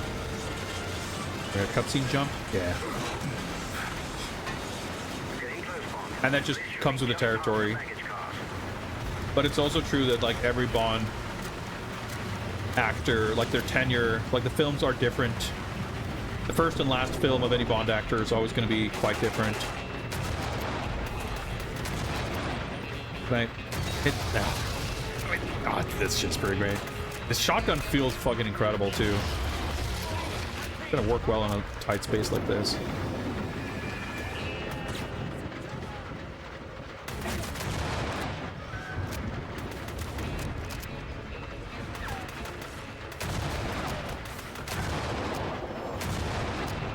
The way the dudes go flying and the fucking screen, it's like a fucking Metal Slug shotgun, basically. I love this shit. I think Daniel Craig's tenure is, like, very uneven, but I think that's true for every Bond actor, really. Like, Casino Royale is great. Skyfall, to my memory, also great. This one is, like, atrocious. I had kind of mixed feelings about No Time to Die. I watched it once in the cinema and I haven't revisited it since, so I don't know how I feel about it now. Spectre I haven't seen. I know it has like a very bad reputation, but I think that basically comes down to the whole Blofeld thing, which admittedly was extremely stupid. But I happened to watch a review of that film the other day, which actually made me quite excited and curious to watch it. Kind of makes the argument that it's like a surprisingly great movie that has like all the Bond stuff that people kind of wanted and maybe to a degree was missing in some of the other Daniel Craig films for like the first hour and change, and then it just kind of changes into a totally different movie, and it's just like very tonally inconsistent. And I guess that checks out, even having not seen it, but like it aligns with what I've kind of heard about it. But I think like there are, I don't want to say few Bond films that are great through and through, but like with Roger Moore, for example, I like him as Bond a lot. I think he's great. But I don't know, I haven't seen all of his films, at least not recently, enough to like have an opinion on them. But the ones we have seen, I feel like they all have like high and lows. Like Live and Let Die, you mentioned. Live and Let Die had like huge boring stretches, and the climax is like a little underwhelming, but it has parts that are awesome. I'm like kind of partial to A View to a Kill. I know that movie is not well liked, but it's like the one I have like the most childhood nostalgia for. And yeah, he's like very old, and it's like an awkward kind of movie, and Christopher Walken is like really, I don't want to say wasted, but he's not in it enough, and he doesn't get that much to do. Mayday is also like a cool character, but who's also like not as present or getting to do as much as you would want. But there are some like legit cool action bits in it.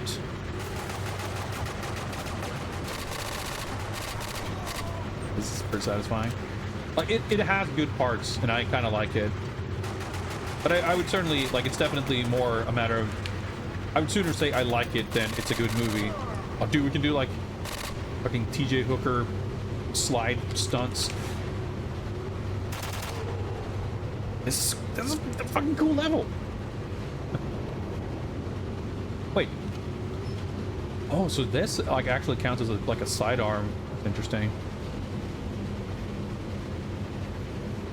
The weird part of A View to a Kill too is like, we coincidentally, just with how the games lined up, we watched Goldfinger and A View to a Kill back to back, and that does not do A View to a Kill any favors, because I don't want to say that the plots, like the stories in the two films are the same, but the villain's scheme is like almost identical. And as much as I love Christopher Walken, like I think, like I said, I think he's underutilized in the movie, and like there's a bit too many plot threads going on maybe compared to Goldfinger, which is extremely like simple and straightforward. But like Goldfinger is such a more simple movie, and the villain is like so much more charismatic, and Goldfinger actually gets, like the character gets a lot of screen time, which is a problem that like most of the more forgettable Bond villains have, is that they just don't get enough time to do much. And with Goldfinger, the character is actually on screen quite a bit, and he has multiple interactions with Bond throughout the film to sort of build that relationship. And we like, that's not something you get as much with Zorin, for example. I mean, but that's not the only reason. It's just like, it makes for a stark contrast when we watch them back to back, that they're so similar, and one of them is like so much better than the other.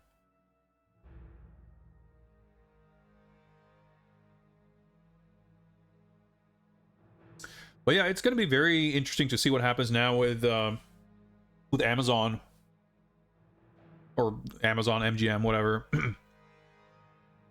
Yeah, shout out to Dr. Kaufman. Easily one of the best henchman characters for sure. I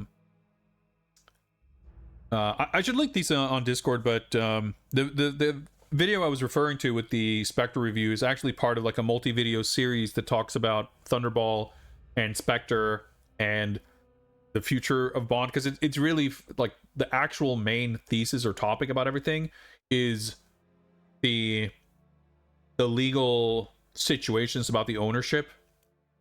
To summarize very, very briefly, this one dude who was like tangentially involved in the writing process for Thunderball when that was supposed to be the first Bond film before Dr. No was made, he like lecherously latched on to, not only latched onto, but like staged this political / legal coup to get ownership of like an unreasonable big chunk of things with like basically he claimed that he created Spectre and Blofeld and all these things, and that eventually led to Never Say Never Again, which was this weird kind of remake of Thunderbolt. But yeah, basically there has been some like legal weirdnesses going around Bond, and a lot of it comes back to that moment and that one guy. And he eventually died, and his family is like, well, whatever, fuck this shit, and like sold the rights to those elements back to Eon, which allowed them to make Spectre and have Spectre in the film and have Blofeld in the film and whatever, which like was kind of a blessing and a curse perhaps. But that was like this weird thing of like this looming awkwardness that's been around for like 50 years. Finally, everything had come home, and Eon had like the full ownership of everything. And then in the grand scheme of things, not that long after it, Eon has now, as of earlier this year, kind of officially given up creative control. Technically speaking, Amazon MGM owned the Bond IP, but Eon still had this creative control, which basically had led to this kind of stalemate where nothing really was happening, and Amazon essentially bought them out to like be able to actually do stuff without having to, like, without Eon being able to veto everything. And that's a kind of an interesting story, and like it's going to be really interesting to see what happens, because on the one hand, I think a lot of people have a fear that we're going to get like that the brand is going to be totally diluted by like 55 different spin-off shows or whatever. But the video I was watching, like, it made a good argument for why that might not be the case, and like there's decent enough chance to hope that they will treat this with the kind of respect that it deserves. And like that, because that was a big thing about Eon, like they were very, very controlling because they were very keen on Bond as a brand and as a property, maintaining both its prestige but its kind of value, making sure that the release of every new Bond film is a tentpole, like huge event, and hopefully, you know, that can be maintained so that it actually like matters, and we don't get like, you know, 65 Marvel slop streaming things a year and just kind of kill everything that people care about. But just in general, even setting that aside, the fact that like, well, it's time for a new Bond, new actor, new everything, like it's going to be exciting to see what that's like, because, you know, that sort of generational shift doesn't happen that frequently. I mean, it will have been more than 20 years since Daniel Craig was cast and had his first Bond appearance, which feels kind of crazy. But that's just how things go nowadays. So I'm excited to see. I mean, I wouldn't even consider myself a big James Bond fan, really. But, you know, it's just been this ever-present thing. And not having had a new one of these, like, in such a long time is, you know, there's a degree of excitement to it.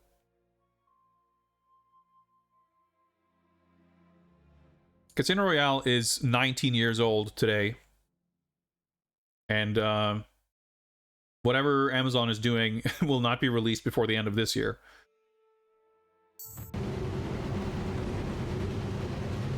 Anyway, let's keep going.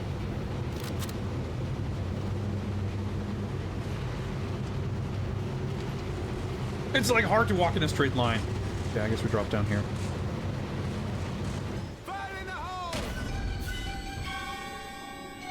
Like a cutscene or nope, they just I'm in cover. I thought I was in cover.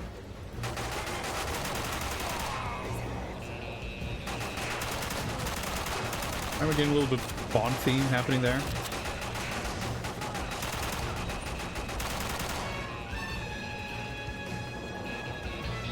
This is far from the first train level in a Bond game,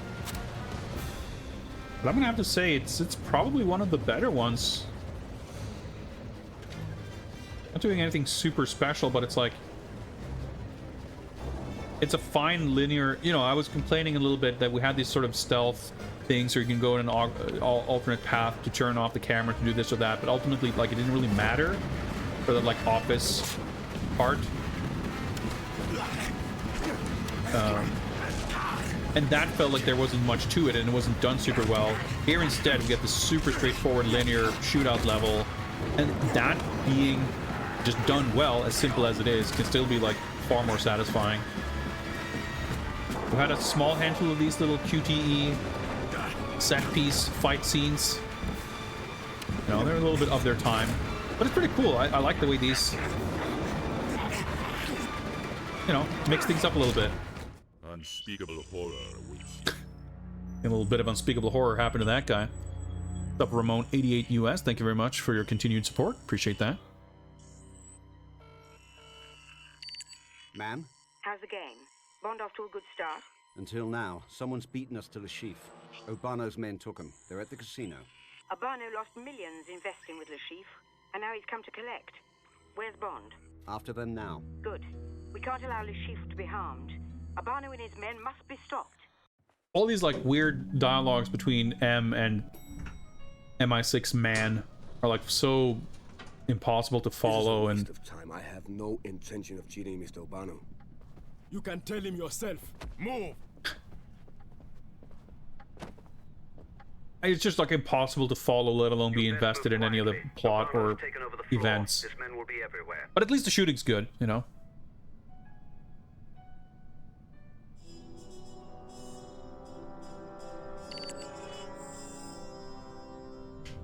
Yeah, the cover mechanics are a bit fucked. It's like, when I'm in cover like this, pressing the cover button doesn't get me out of cover. I have to press back. And like, anytime you step out of cover, you automatically stand up.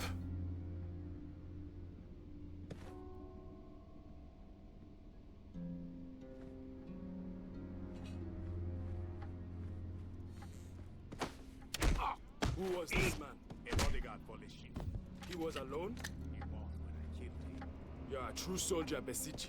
Let us hope his friends come looking for him. This time... Dude, okay, the geography is very confusing.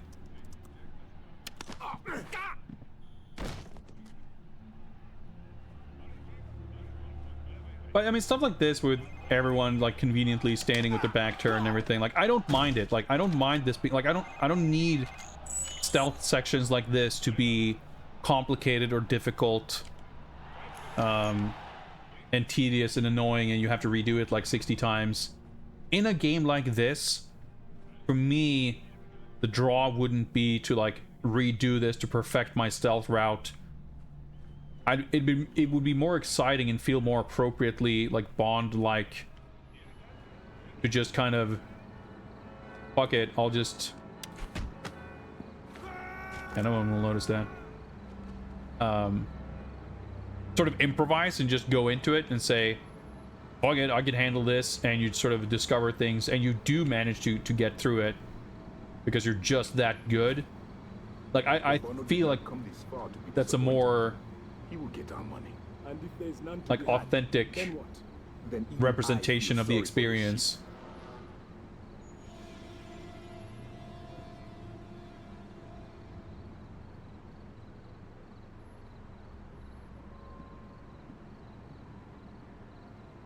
Bond, we've located Urbano's room. Not now. It would be much faster just to kill this Le Chiffre. Yeah, I mean, it becomes this kind of the sort of set piece roller coaster version of a stealth Like, comparing this to the fucking ungodly mansion stealth in various versions of The World's Not Enough. That was, like, so annoying. And so stressful. Like, this is just cool. I like this.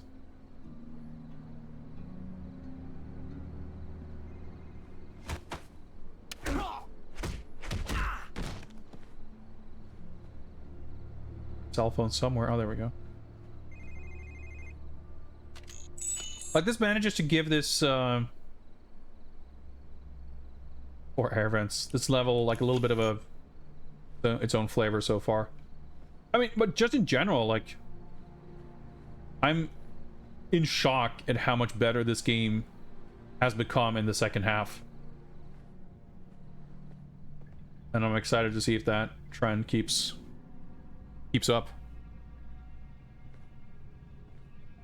You're lurking. Yeah, please enjoy lurking and food.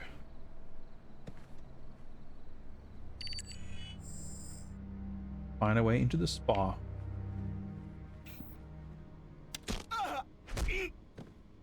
Like, you can just kind of take down enemies wherever. Like, you don't have to worry too much about their bodies or anything like that. Like, for a game like this, I think...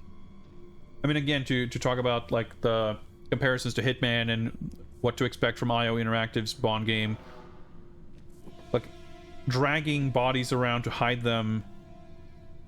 I'm not saying that couldn't work or would be out of place, but... it doesn't feel central to the Bond power fantasy to have to worry about that kind of stuff, you know? Being able to have this sort of slightly more streamlined take on that sort of a... Tanner. O'Bonnell's room is on the other side of the floor. That's where they'll take Le Chiffre. That sort of aspect, like, I think just feels appropriate. It's kind of like, I think the Arkham Asylum combat works great for Batman, but it doesn't mean every action game should have that style of combat. Like, there's room for Bayonetta or Final Fight or whatever. Like, you can have something more intricate, you can have something more demanding, you could have something that has a higher emphasis on mastery. Where is the ship?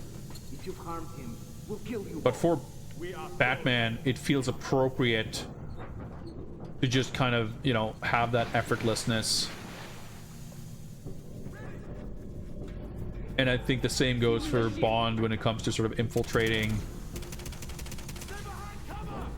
or, you know, taking out bad guys, or just kind of, you know... That's pretty cool. Man, it's like insane how much more interesting and distinct and memorable and cool every level has been so far. It's like we stopped at just the right moment, like at the splitting point between like the shit half of the game and when it becomes cool.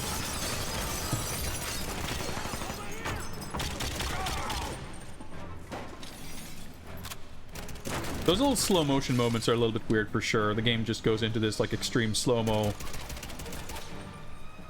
Like, feels like it's supposed to be when something exciting happens, but you kind of can't tell what happens because everything just goes blurry. I'm trying to take cover. I'm not being shot at.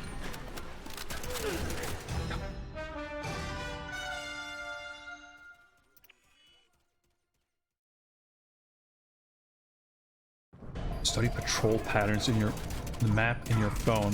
Like, so advanced. Wait, do I have a weapon?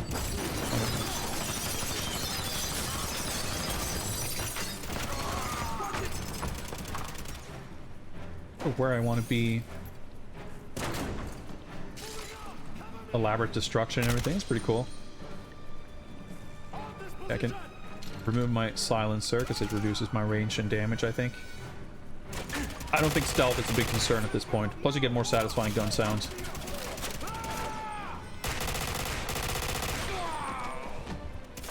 Not sure what he was trying to achieve there, but...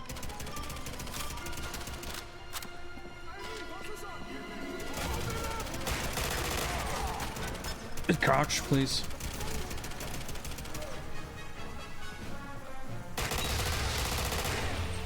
been satisfying. Getting them to like pop out of cover.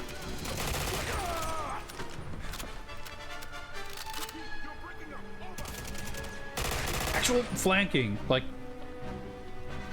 combat's like interesting now.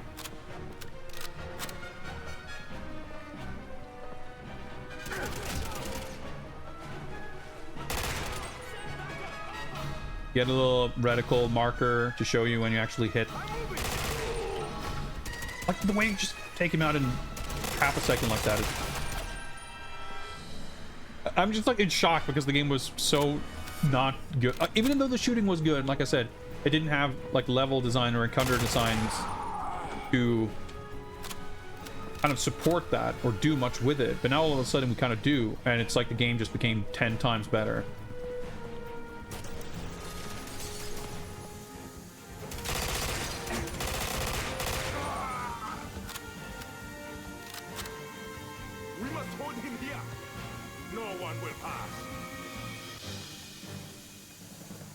Been like a little conspicuous how you're always in these like completely closed out arenas, and as soon as you kill the last guy, something like opens up.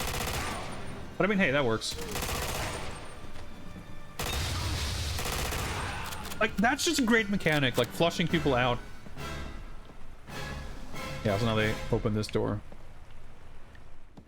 But like so many other levels didn't require you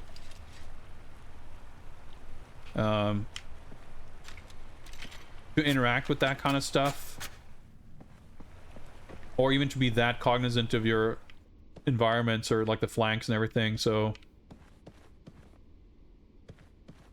mechanics were always there, it just didn't. $10 million just to buy into a card game. How much is in the pot? The winner will. What was that? Nothing.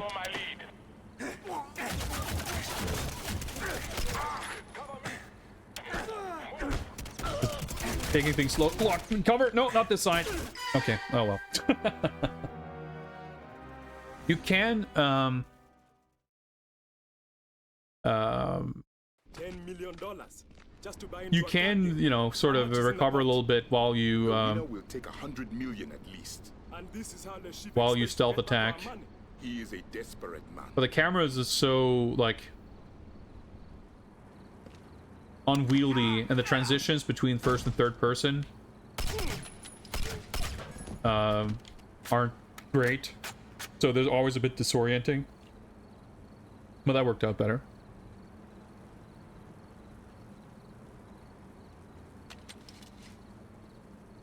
This looks like I'm supposed to climb, and I will say this, you know, as much as I can feel in a lot of levels where like I feel like I should be exploring, or I feel compelled to try to explore in case I find something.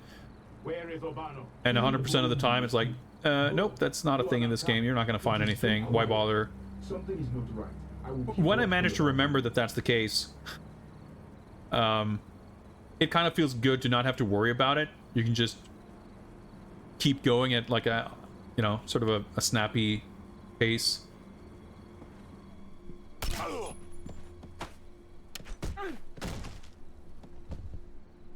But yeah, the camera transitions between the first and third person stuff like is not done super well.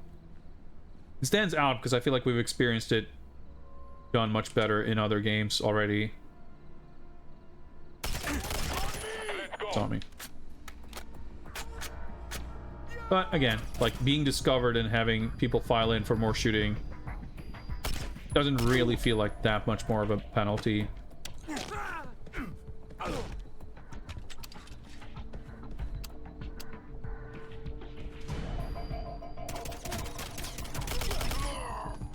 Oh, this one actually gives me the scope view even in cover.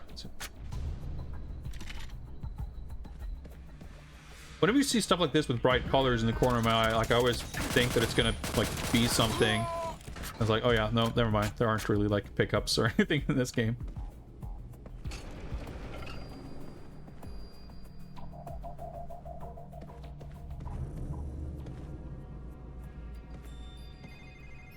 The only thing you can collect are these like cell phones. I guess I probably got an achievement for collecting cell phones. But you know, that's what it is. It's like, oh, you get a picture of a camera, or someone tells you, oh, be mindful of the explosive shit in this next room. It's like, yeah, okay,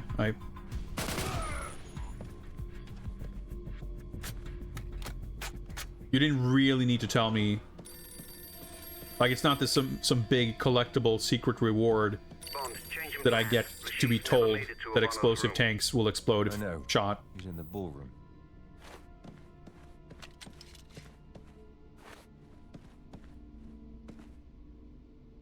A little bit of Simon Says. Although I guess it's not really that. It could be. We've had door hacking minigames that's literally Simon on like DS Rogue Agent.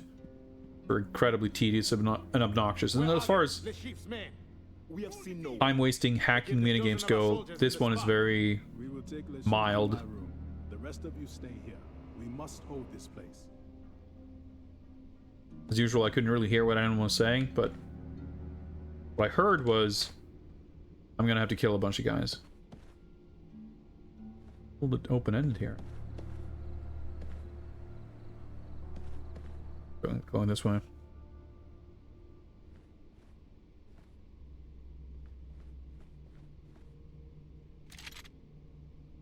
So yeah, if you get like a drop on someone like this, usually if you shoot them, okay, never mind. I'm gonna say you just kind of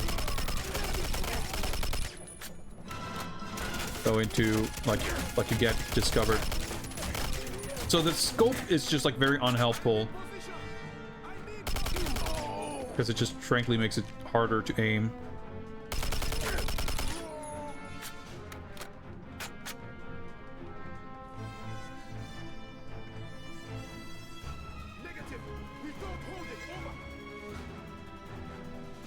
I don't want to waste the explosives when there's nothing there.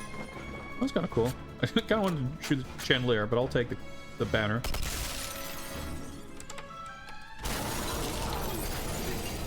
Probably achieved something.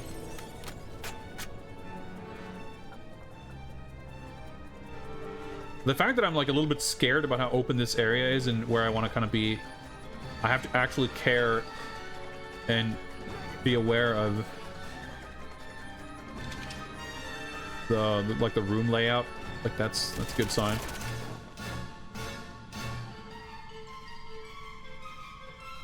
Oh, I saw a red thing.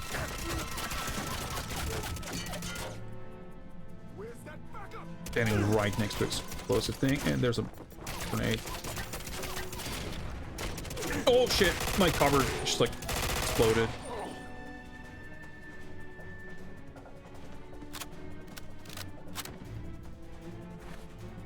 Yeah, like the context sensitive, like vaulting over stuff and everything. Oh, hello. And like going in and out of cover, like that's all that stuff is like a little bit clunkier than you would kind of want it to be. I just exploded myself. Oh well.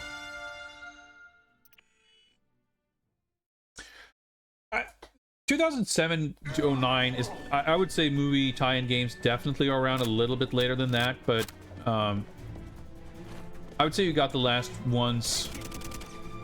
Anything after like 2011 or so is like, I would say, an outlier. You would definitely, like around this time, you would certainly not expect, you wouldn't take for granted that you would get like a tie-in with every big movie necessarily, but you know, they were kind of on their way out, you could argue, sure. But as an example, like the Marvel movies,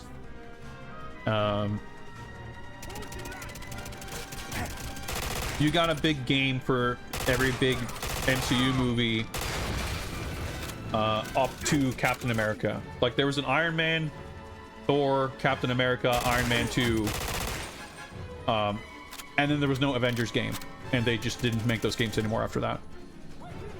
And that to me is like my kind of barometer for those kinds of things. Which obviously isn't to say that you didn't get licensed game or tie-in games. But like Batman Begins had a game in 2005, which in my opinion was an awesome game, but I don't think it was like super duper well.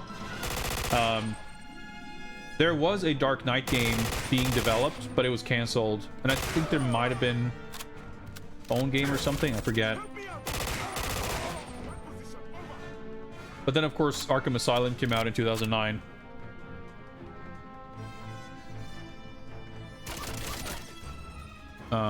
Yeah, Captain America was 2011. I think Thor and Iron Man 2 were 2010.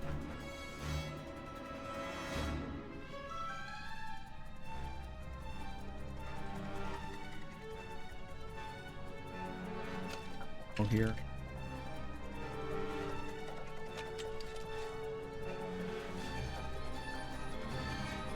Wanted and Terminator Salvation were both in 2009, and like neither those nor Bionic Commando did super great. So Grin like basically delivered 3 like underperforming games right around the same time, and then they closed that basically.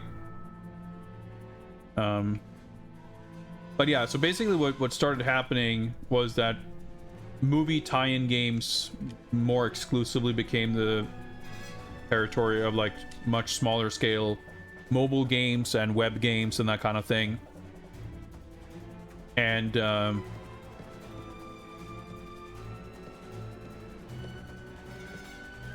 more broadly, you started getting more licensed games that weren't tied to a specific film, or at least not a current film.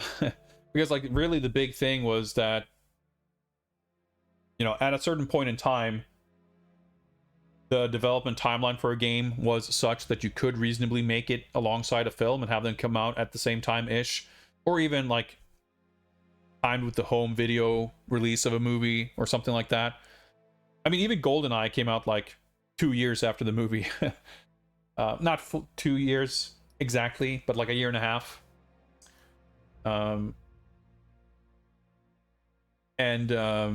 You know, that just became less and less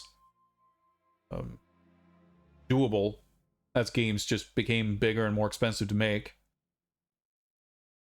But I think like Batman obviously exists outside of film, and there was always a whole bunch of games based on the TV shows and everything. But Batman is interesting because the 1986 Batman game, the very first Batman game released, is based on the comics, or, you know, it's not based on any other Batman media. But basically from 1989 through 2004, maybe, when what is it called? Dark Tomorrow on Xbox and GameCube. Like, that was the first Batman game, essentially, since 1986 that was not based on a Batman movie or TV show.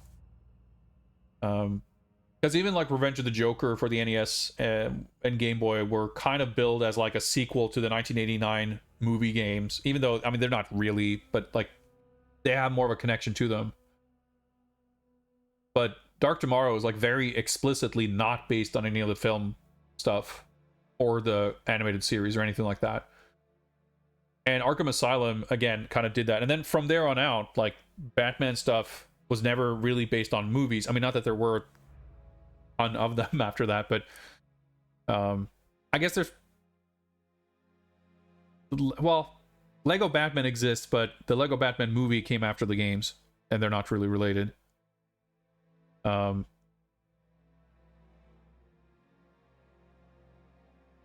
So Arkham Asylum isn't the greatest example because Batman isn't really a movie character as such, but you get the Bond stuff with original Bond stories. But even then, that wasn't like an entirely new thing, because The Duel back in '93 was like an original Bond story. It just didn't really present itself as a film as such.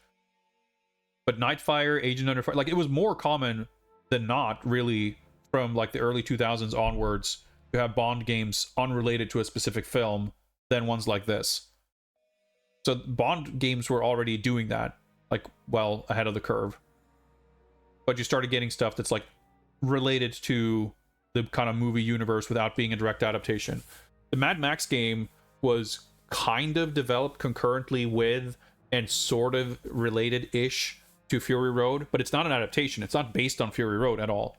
Like, it has some common characters and elements to them, but they're not, like, it's not based on the film. So that's like more, that became kind of more of the standard.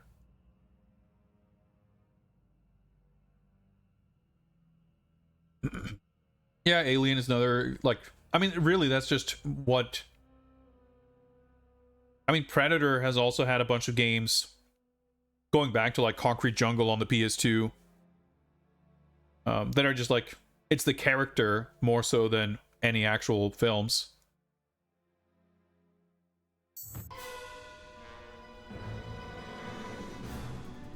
Alright. What am I supposed to achieve? Where am I supposed to go? At this point, I'm kind of half tempted to start shooting those gas tanks just so they don't explode me. There we go. Have to find the last straggler. Find Le Chiffre's private suite. Stop him! He cannot follow. We're losing the position. What are you yelling about? Sounds like it came from over here. I see. Oh, that door probably open. Oh my god, that's not where I wanted that to go. Hans trademark.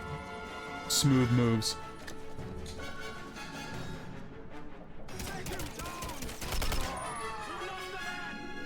Like, I can't jump over cover from here. I have to move back, stand up, and then I can jump over. Like, it's kind of stupid. So fragile. But I think I got a checkpoint. You generally get a checkpoint when you get a new objective like that, so I think we're done here. Yeah, okay, that was a weird animation. Let's try to do that a little bit better. It's awkward there because I'm not sure if there's anything really to take cover behind. Well, those corners maybe. I can't really take cover here, and remember, if I'm just standing behind something, I'm not like actually in cover.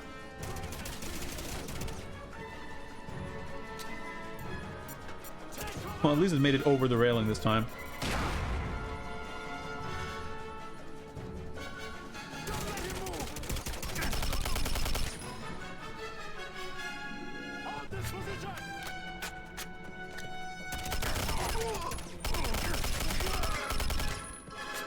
Yeah, your bullet spread is pretty it's pretty wild when you're not aiming.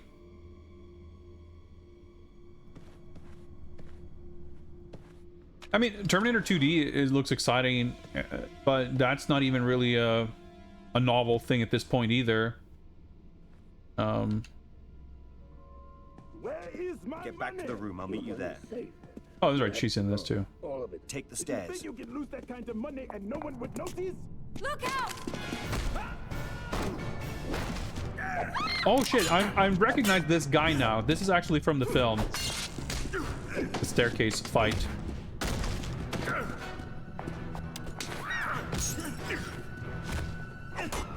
It's like the context for some of these locations and events feel a bit like hard to grasp.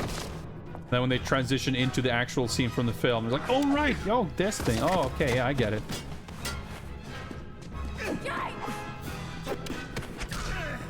Because the setup we were getting through dialogue and briefing and exposition is this like incomprehensible radio chatter.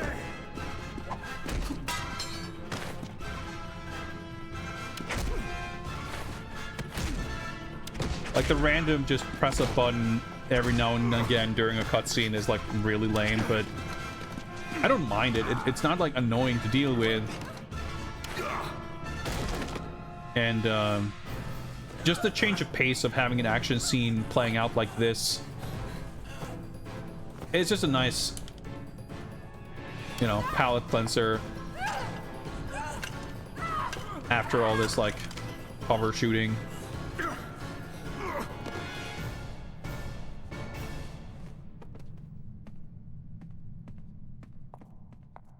No, that's definitely Daniel Craig doing the voice. They've got most of the actors. That's Urbano? Or what's left of him. I've sent a man to deal with the body. Mr. White in the beginning is like not the character from the movie.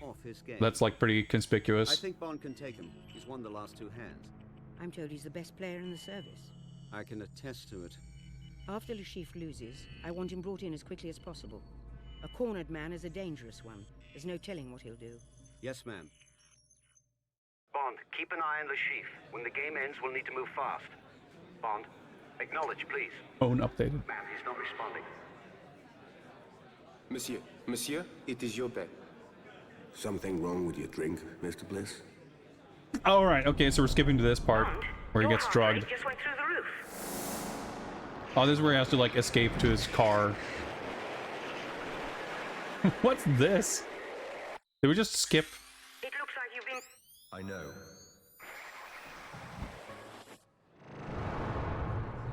Deal me out. What on earth? Did I just like have a vision of how I'm gonna walk to the car? Casino into your car.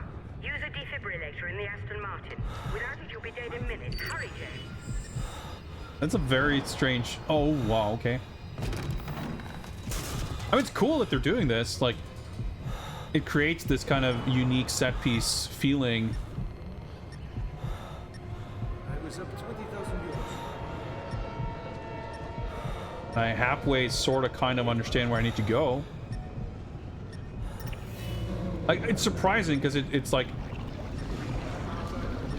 elaborate and distinct in a way that the game didn't seem like it would do, because it just felt like it's going to be really cookie cutter hallway shooting. So anything that kind of breaks from that is, like, by its very nature, unexpected and then kind of impressive. But it's so fucking bizarre that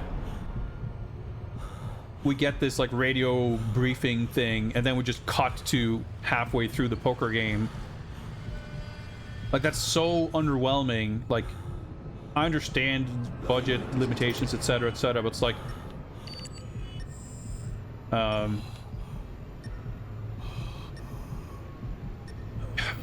we have the big like staircase fight,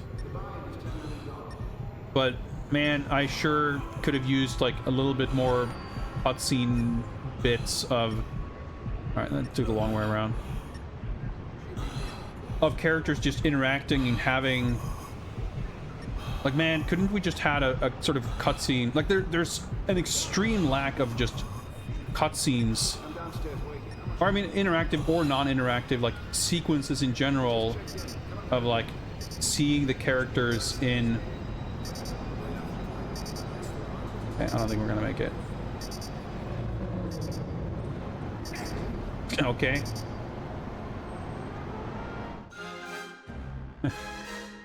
Of seeing the characters inhabit the world and interacting with each other.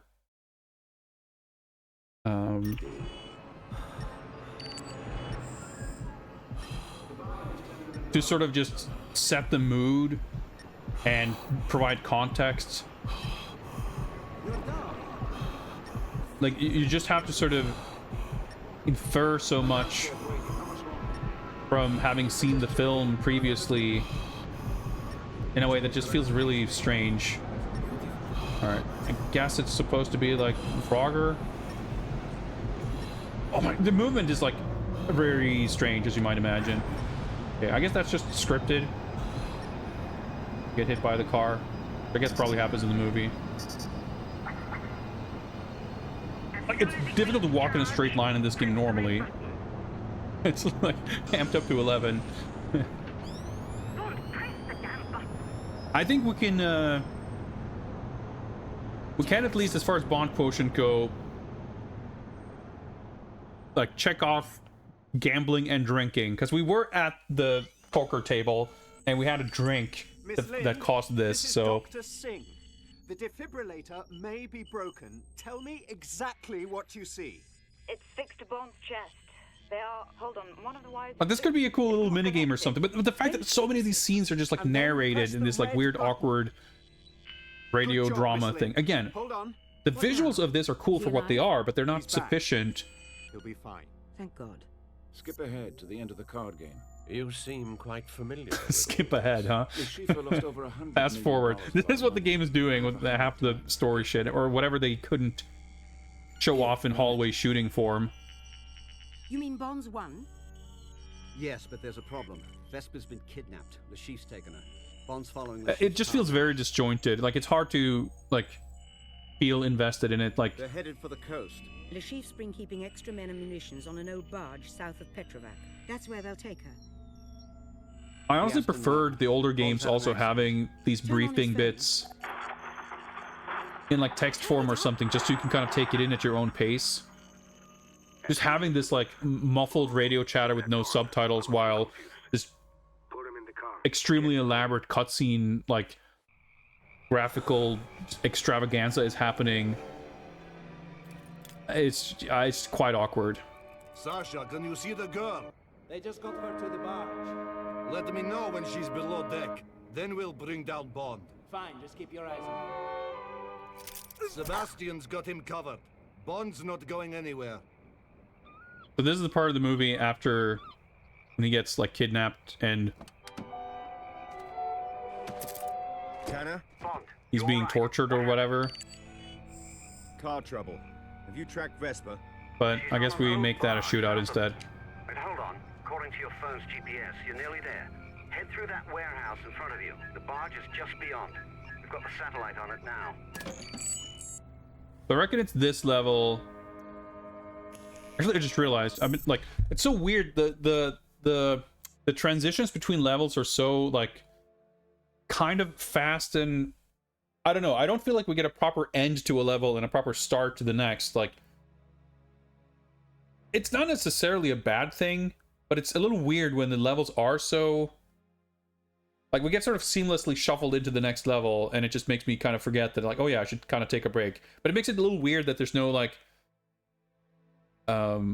level complete sort of feeling, and there's no like presenting of, there's no tally of scores and results, and then we go into the next one and we see introduction, we see the name of a level or whatever. I feel like I'm more used to that, and I kind of prefer it that way. Like, we get this awkward mix because it's not like fully seamless like Half-Life or something.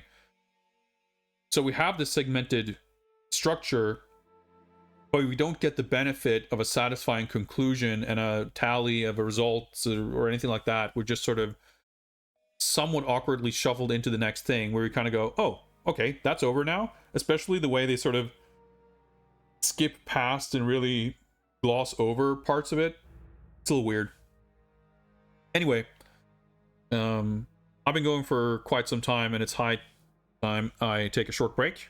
And especially because I think we might have, so it's this level, and I guess it's like Venice, where Vesper actually, like, we get her sort of, and we get the part that he's actually supposed to be flashing back to and reminiscing about. Or I guess he would reminisce about like the times he spent with her that he actually enjoyed.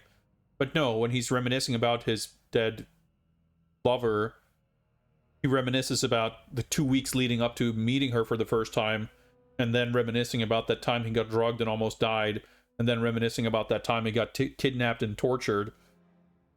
And then eventually he will reminisce about her dying, and then we will finally jump back to the final showdown in Quantum of Solace. But yeah, so I reckon there's about 3 stages left. So probably a good time for a break. I shall be back before too long. So until then, enjoy the jams.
All right. I'm back. Pour myself a drink, and we shall keep going.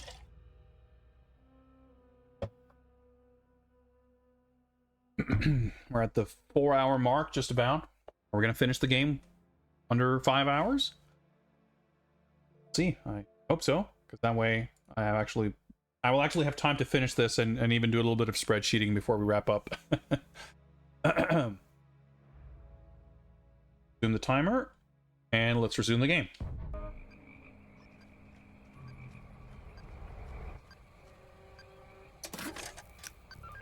Camera. Like the cell phone.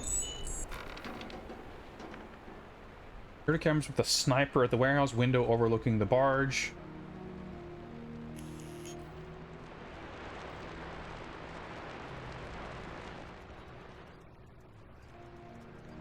So that guy's just got his back turned. Can I walk through this doorway? Oh, I guess not.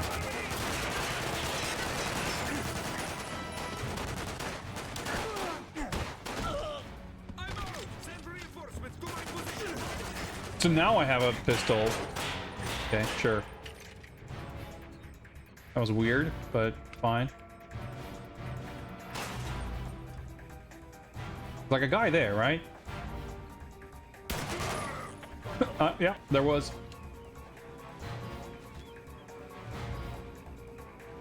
Oh, wait. Come on. Oh. You can't just dangle a gigantic hook right above this guy's exposed head and not let me drop it on him. That's breaking some kind of contract, I feel like.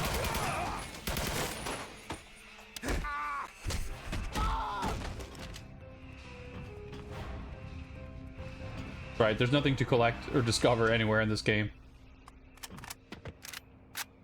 Now I have 2 types of grenades. Oh, that's right, that's how you swap. Okay, interesting. Okay.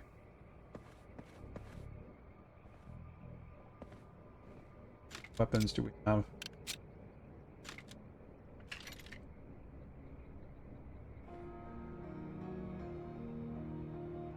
Are we back in like stealth mode? I don't know. Ah, detach yourself. There we go. Vespa's been grabbed. Did he get down to the barge? I can't see where she's headed. Oh, I guess we're not at stealth, are we? Find a vantage point. Alright, checkpoint reached after shooting 1 guy. Sure. Like that. Okay. Guess we're doing a bit of sniping. Alright. Yeah, I guess you can just have 2 weapons of any kind. It just so happens that, like, for 90% of the game, I ended up with a pistol and a rifle. But you can just have any 2 weapons, plus the P99. Help! James! Bond, can you see the barge? We have multiple targets converging on Vespa. Well, Bond, they're heading down the deck from your left.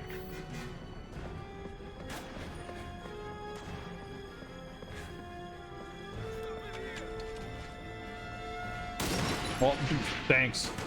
Watch out! This is where sniping is a little bit awkward. Okay. What the fuck? Okay. Can I shoot out the... Oh, I mean, I guess we were supposed to shoot. Can I fucking hit anything? She's yelling. I don't know where she is. Oh, there she is. I guess I hit her instantly, but I can't shoot this. Oh my god, this is very confusing, is what it is.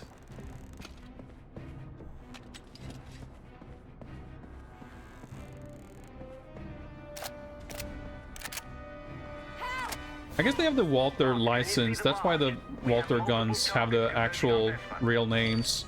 The P99 and the WA2000. They're heading down the deck from your left. Okay, that somehow hit. Is that the lead? So weird. I guess bullets have like just travel time. Alright, she's just standing there. And there was like an explosive tank behind the door. Target on upper deck in in front of her. Referring to this. Oh, okay, now you. A little confusing. Snapping bits are not my favorite duty parts.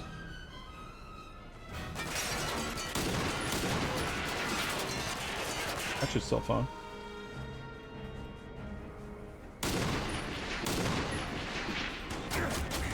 Oh, you lose like 80% health. Have to.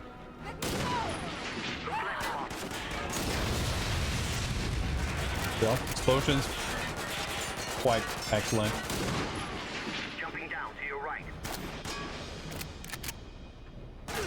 Dude. Oh my god.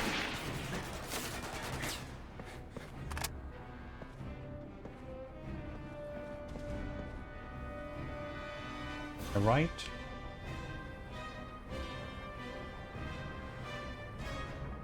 I guess I just have to stand up for a second so they start shooting at me so I can tell where the heck they are. Oh. Right next to her, Bond. At the door. In front of her. He's getting close. New target. Straight ahead. Straight ahead? What does that mean? You mean on my left? He's like dangerously close to that gas tank right next to her.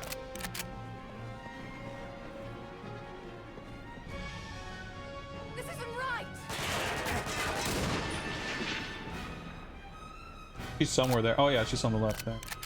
Still coming, Bond. Let me go.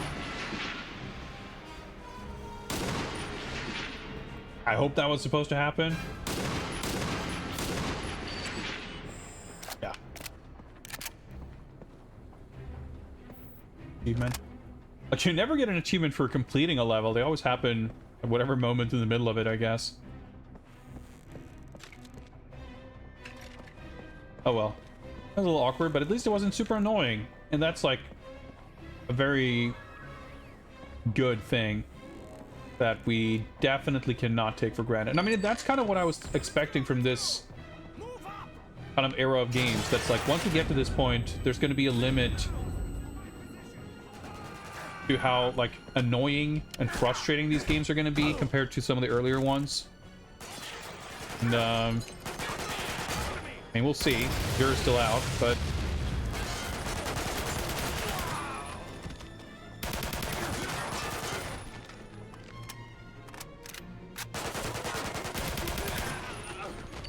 at least this game has never really been frustrating.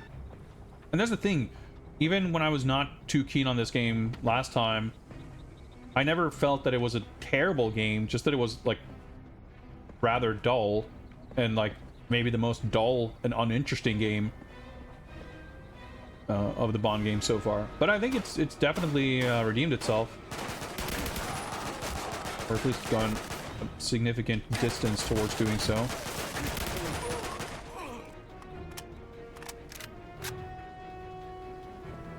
Because I was thinking about like the tier list and everything, and I was kind of thinking how you would rank a game like this. Like, would it be C tier or D tier? Or like how...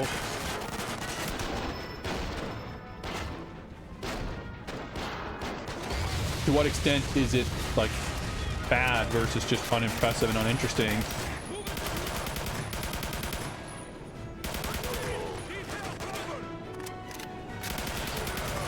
But at this point, it's like, you know what? It's like perfectly decent.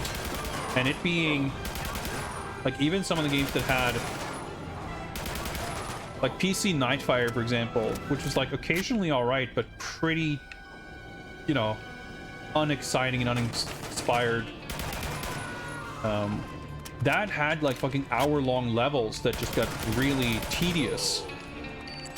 And that has just not been an issue with this game at all. So, like, I think this game has, like, you know, it doesn't overstay its welcome or anything, and that alone can definitely make it a much more palatable experience than a game that just, you know, gets kind of annoying. Stay with there! I need backup! Oh. Oh, hello. The aiming.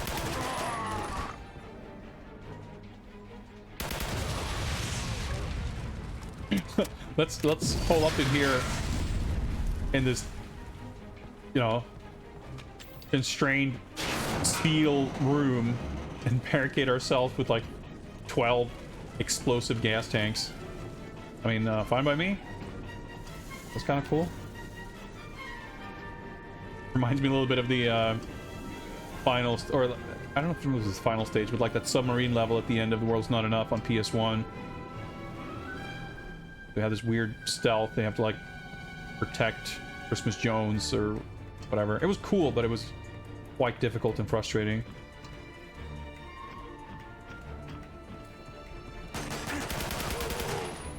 I'm so, like, every time that happens, I'm just so satisfied that you shoot a guy twice and they just die. Like, it just feels good. Guessing we're gonna go up that ladder. For some reason, I just want to explore. Oh, there's probably like a sniper rifle up here or whatever they were talking about. Or it's just nothing. Could also just be nothing. I get a vantage point to more explosive shit, but...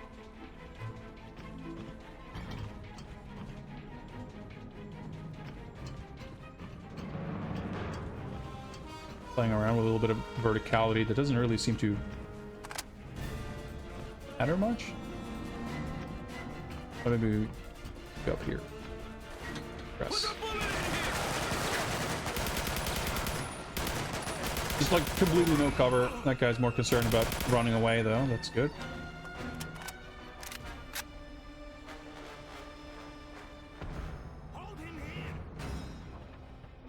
But it's cool. Like, I like the fact that finding yourself in a situation like that where you're sort of exposed is legitimately really scary because you are so fragile without cover.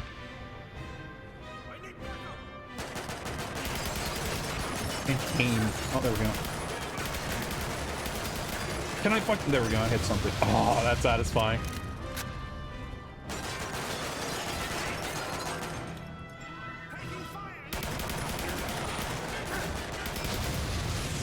It's like kind of weirdly specific about where during that little cover stretch you're actually allowed to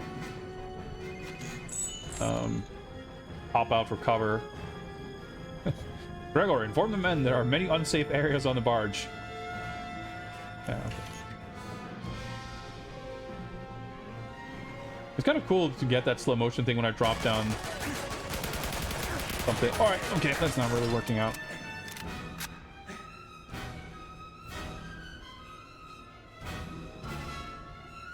Alright.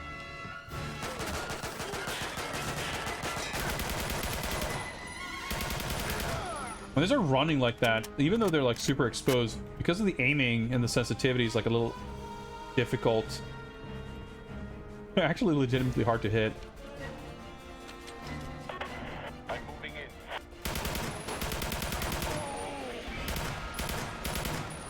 Oh, I guess that's probably already exploded. Again, just like by virtue of not being in cover mode, like get hit.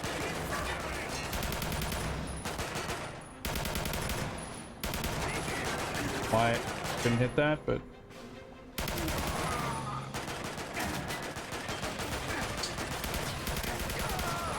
cover! No, cover! Something exploded off screen, but I'm alive.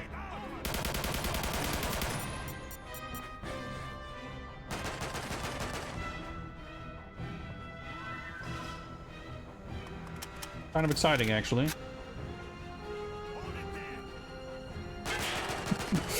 Oh my god, I keep popping out of cover for no obvious reason.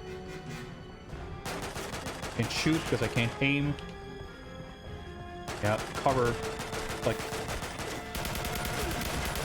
kind of just stops working sometimes.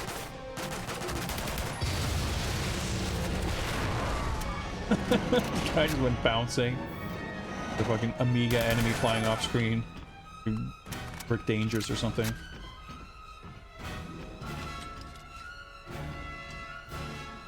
Just had a strange vision of an Xbox 360 Rick Dangerous reboot.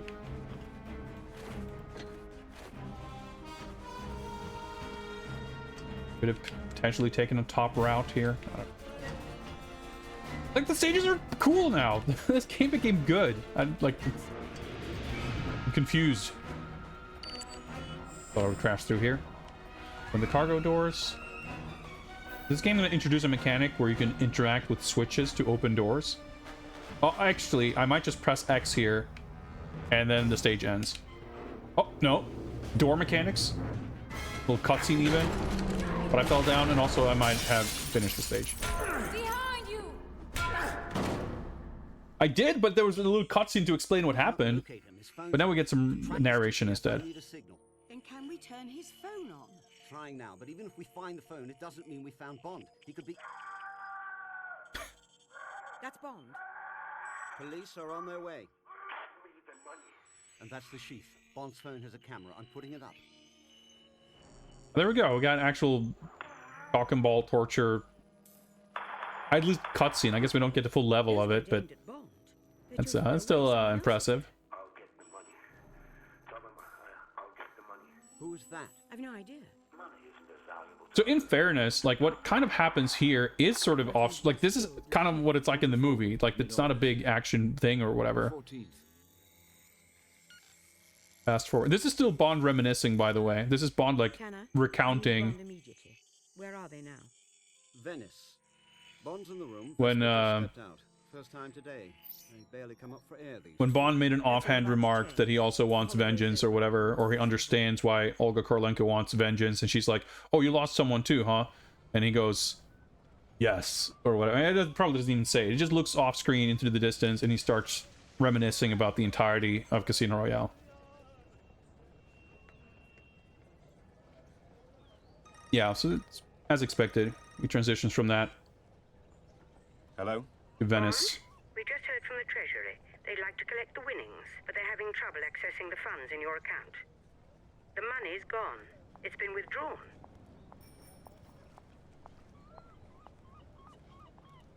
I've got to go. It's also funny that, like I said,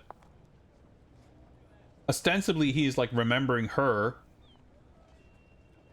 but this reminiscing flashback is skipping past the entirety of the time they like spent together and why he would have fond memories of her. Like, oh yeah, I remember the woman I love. Also, I almost died from being poisoned in a casino, and then I went on a train and I shot 2,000 bad guys. Keep your eyes Wait, what were we talking about? Here he is! I need support! Well, you get this sort of like quake damage indicator or whatever. It's a good, extremely video gamey thing. It's like there's no kind of immersion aspect or reason for it, but it makes the game more playable. I picked up another pistol, I think, and generally the other pistols are a bit shit. Got that room.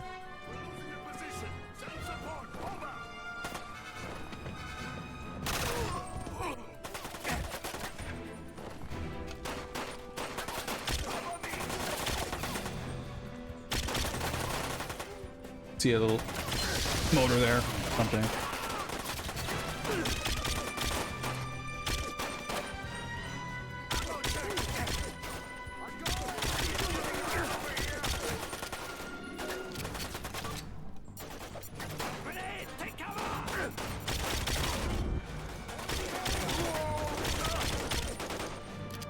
I was trying to like swap to this so I can exchange it for this. There we go. I don't know what the heck I got from shooting that motor generator thing. It just fizzled out. Maybe it was a dud. But yeah, this like kind of dynamic cover shooting where you actually have to move around and you sort of almost accidentally end up flanking them in the chaos. Like, it's exciting and it's cool and it feels good. Shoot for whatever reason.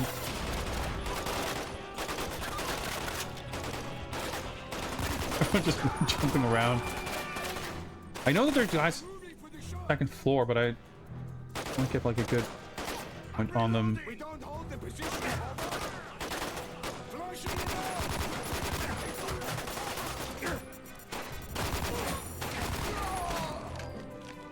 The grenade just made me stand up and go out of cover for some reason. That guy. This.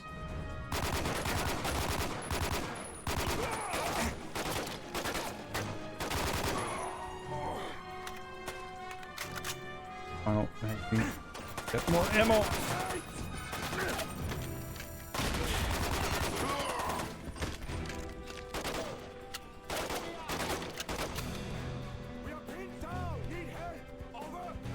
My god, I can't. Ah! Like, you're just not allowed to pop out some places for whatever reason. Like, it's definitely not clear shot.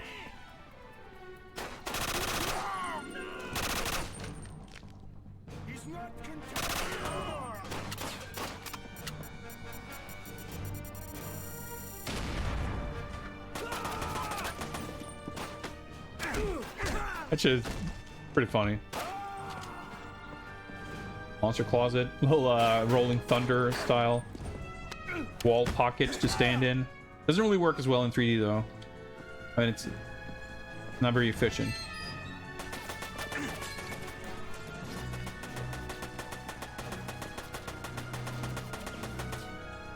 Oh, of course. Can't actually gain access to that part. Makes me wonder what this was for, but oh well.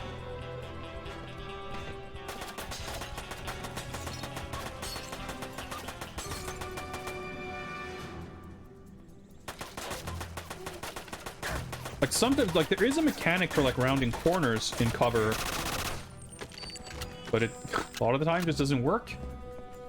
Cover's definitely a bit weird. I mean, I guess I've said that like 12 times. Still true, granted, but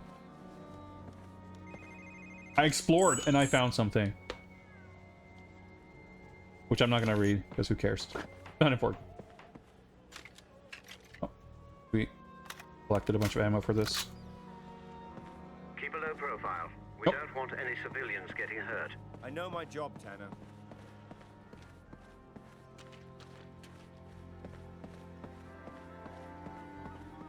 It's very brief, but I do enjoy that there's at least an attempt at like conveying the idea that Bond isn't always about just running around guns blazing, shooting everyone and everything. Gonna get some actual platforming stunts here. Well, almost, I guess. I like we got a little bit of motion blur there. I'm gonna just find my way back up, or did I just like... Our failed stage. Wait, there's a little ramp here. Can I use that to climb back up? There's a little arrow here, I guess so. Whoa, whoa! I was not expecting that. That was confusing. Well, you must come to dinner, I insist. Okay, this is the alternate route. They fell down, I guess.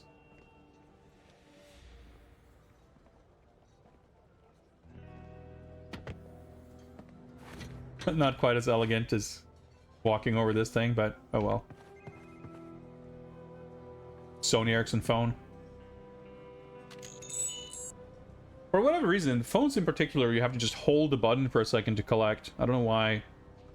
And like most other interactions are just a tap. Until it... Maybe it said tarp. I'm not sure if it's a tarp or trap, but whatever it said, I'm gonna shoot it. Yeah, I like that Bond just instinctively walks out of doors like, there's not enough civilians here to be really worried. I think I'm just gonna pull out my gun. Get in. Gateway is waiting. So much for that precious cell phone information. Oh, okay. So shooting the wrong thing. There we go.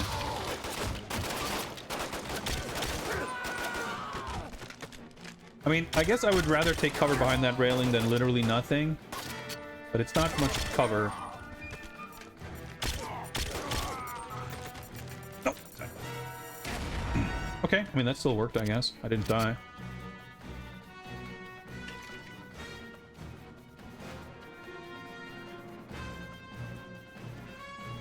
Oh, Oh, this LTK Super Magnum, which is like not all that satisfying. I mean, still, it's sick. I love this gun, but it's not very good, unfortunately. But that was my experience last time we had one. Right here.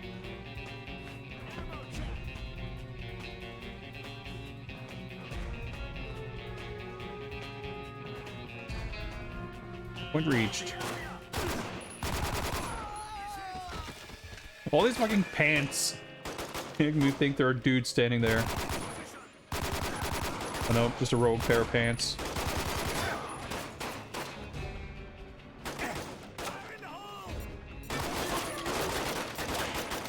Just slowly walk over here. Let's do not explode. Might as well buy that myself. I love these stunts. They just like, I mean, it's not just that they jumping like in and out of cover, but they do these little twirls or, you know, sliding across tables, and I love it.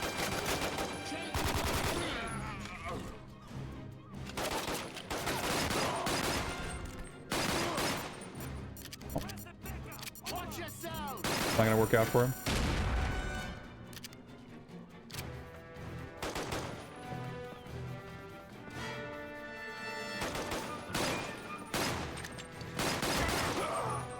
Like, you don't even really need to stun them with a gunshot or two before meleeing them, because whenever I try to do that, I always end up killing them before I even get to them. I always expect them to just, like, tank a couple of hits.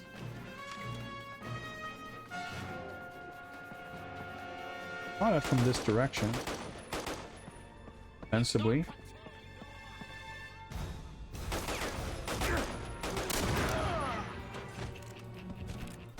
And there's a cell phone over there.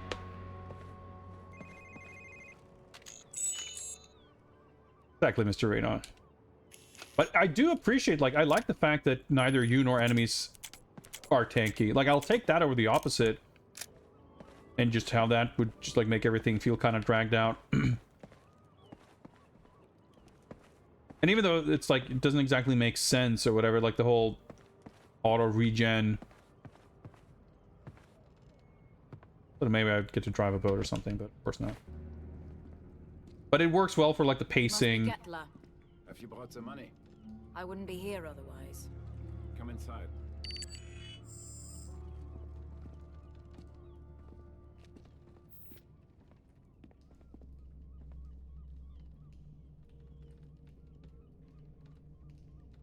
I like these little split screen parts, even though it's not always super, like, practical or meaningful. Oh yeah, there's definitely no driving stuff in this game. I mean, we would have had it already at this point, of course. But I mean, I would never have expected it, just by nature of the game seeming so kind of, I don't want to say cheap, but it's like not an overly elaborate production. I mean, even when Nightfire had, like, the car levels, which were easily the worst part of that game, that was like, yeah, they had like this Need for Speed studio do the car parts for the game while Eurocom were doing the rest of the game and everything. Like, it's just to do a half-decent job with something like that, it requires just like a separate set of resources, basically. Dude, the dual camera shake of, like, being shot at and a gigantic flood. Oh. Trying to sprint. This is, like, actually kind of cool.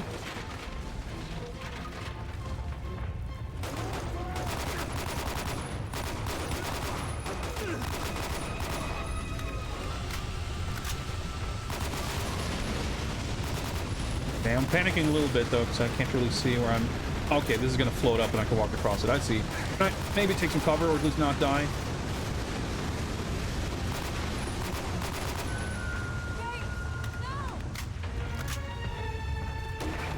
He's here somewhere. No, I pressed the wrong button. It's really funny when you press the wrong button, you just get, like, just, like, pushed away some arbitrary distance.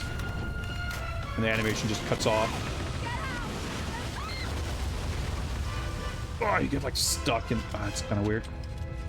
Man, this is cool though. This is like a good set piece level. Like, this is the kind of stuff I feel like I expect more of when you think of like Call of Duty.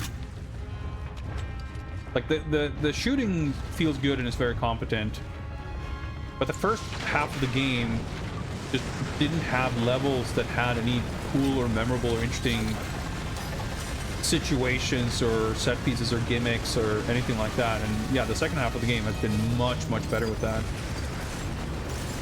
Lower wooden planks. Camera shakes a bit much though, at least knowing that if I get shot at, I will have no fucking clue what's happening and have no ability to retaliate. I saw a guy over there.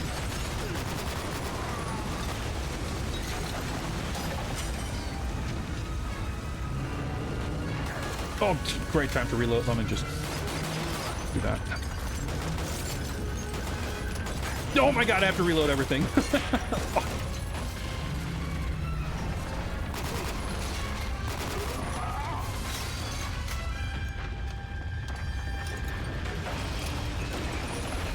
Sure wish I had a speed loader for this, but like, it's not effective, but it's just a fun, cool gun.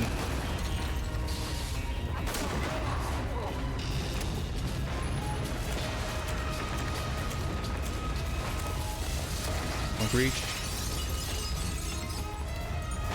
Oh, okay. Now go. Get out when you can,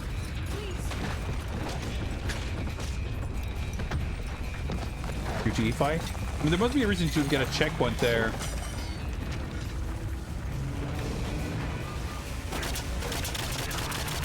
There we go. Oh, that was cool. I was, there must have been a reason why we got a checkpoint there and the level didn't end. But now it did, and yeah, okay. It's gonna be so funny to like just cut back to Quantum of Solace. That was a sick level though. Man, like every level, like it's so weird that it's not like the game just had like one crappy level or one really sick level. It was like every level on the first stream was boring, and every level on this stream has been sick. And they blackmailed her. And now we'll never know who was behind this.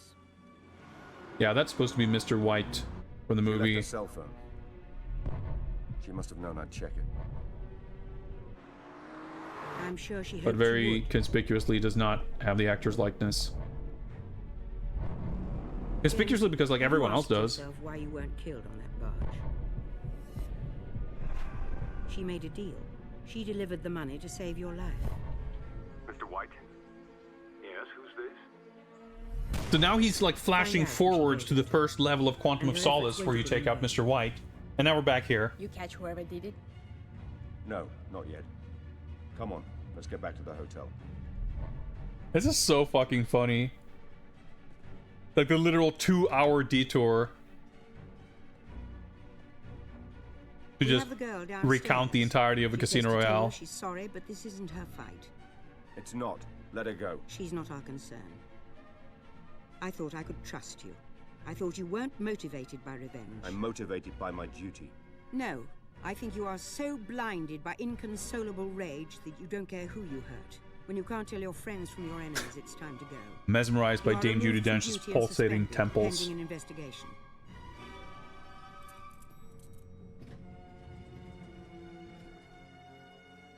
Ready transport. Package coming down.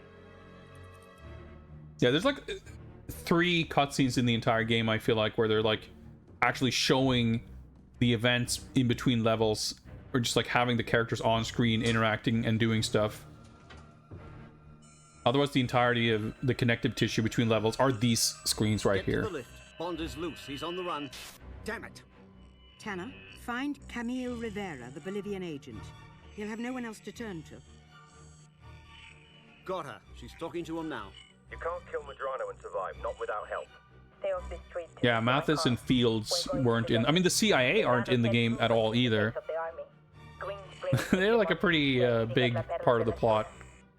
Tanner, you heard the name. What is it? A hotel, nearly off the grid and completely self-sufficient. There's nothing else for 500 miles. Should I send a team? You want to stop Bond? No, Bond is my agent. I should have trusted him. If anyone can stop Green and Madrano, it's him. Like, absolutely fully impossible to comprehend, let alone care about any element of the plot. But that's completely accurate to the film. It's just weird that it's like presented in such a strange... It's like delivered at this like breakneck pace when just sort of slowing down a little bit. Could have done so much to like be able to take in like happening. Oh, this is funny. Like, so now she's in the dress. Remember, take a deep breath. You only need one shot. Make it count. See you inside. Because like when we saw her before, she's in the actual outfit that she's in at the end of the movie. But it's just weird because even though she's like a pretty big character in the film, we never see her at all in the game until... I mean, it feels like it was a long time ago because we just did the entirety of Casino Royale, but as far as the Quantum of Solace like sequence of events go, we only see her on screen at the level that immediately preceded this, which is still like tying into kind of the end of the movie. And I mentioned it then when we saw her. It's like, oh yeah, it's kind of weird that the first time we see her, she's in the outfit from like the end of the movie. But then now instead, she's in the black dress that she wears like earlier in the film. I don't know. It's I think maybe I'm just misremembering that she... Whatever. All right, final stage.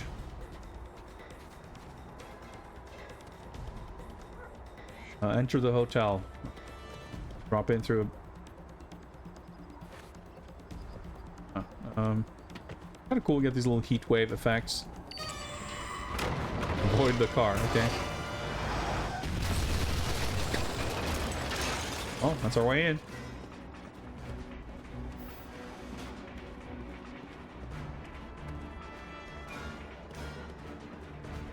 Intruder! Enemy contact!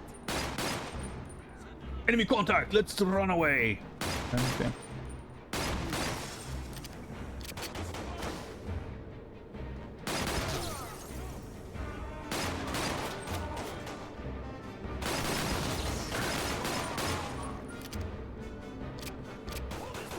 Yeah, avoid the car. Like, I wasn't gonna not avoid it unless told to, you know.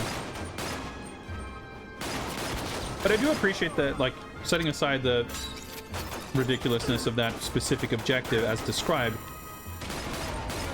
You know, I like that we don't have, like, one objective that takes, like, 4 to 5 minutes to accomplish, and then we get the next one. Like, it's very bite-sized. Like, we get a little objective for each sort of checkpoint.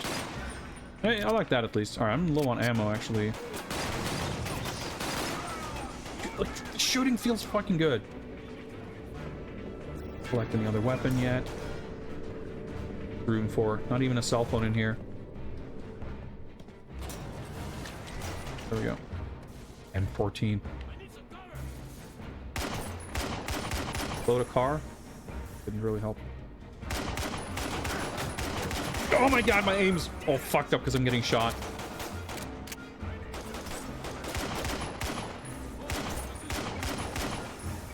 I've definitely exploded cars previously.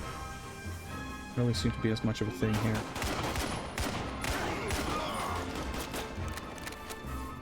Did I manage to collect anything? Nope.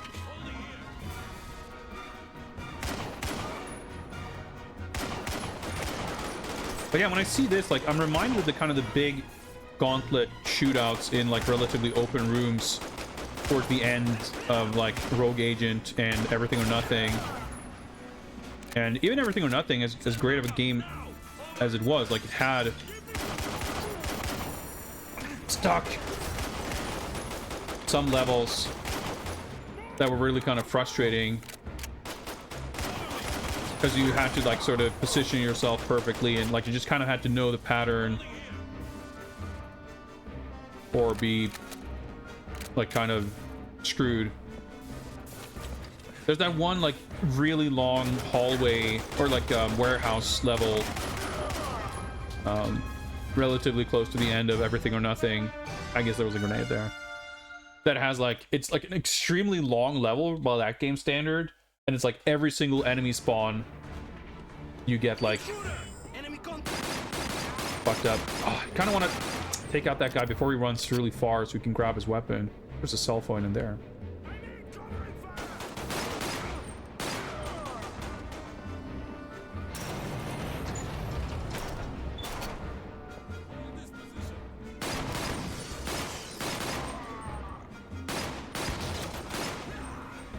But yeah, this is a fun, exciting shootout, you know?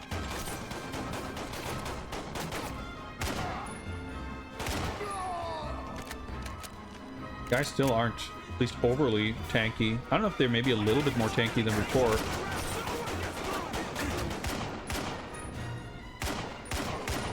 The bigger concern is just being attacked from all these different angles.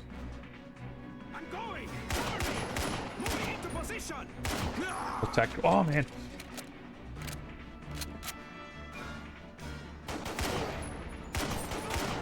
Hit reactions are so good. Like the enemy animation is really good in this game. Like it does so much to make the combat feel satisfying.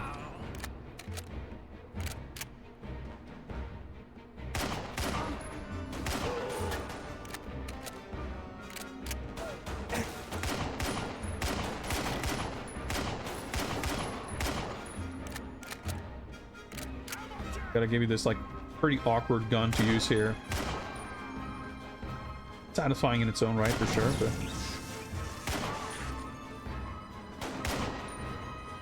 yeah, I feel like that guy would have probably died from that shot if it had been on a previous level. I don't know. Nice. Okay. Survive. Okay. Yeah, I mean, I was planning on it.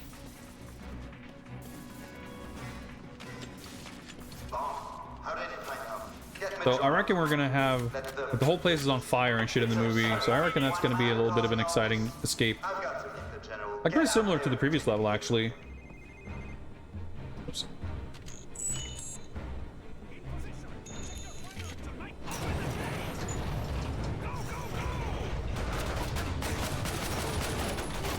Elite guys or whatever. Oh, I'm glad I picked this weapon up. It's a little easier at least.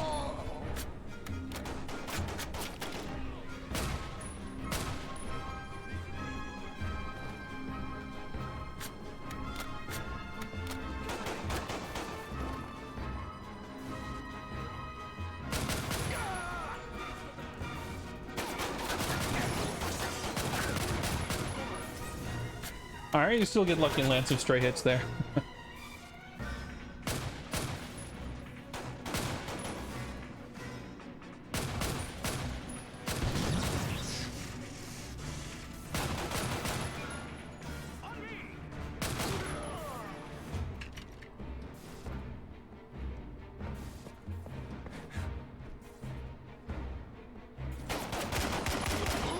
Hey, I still hit him. You don't really get any like on-screen feedback when you collect ammo for weapons.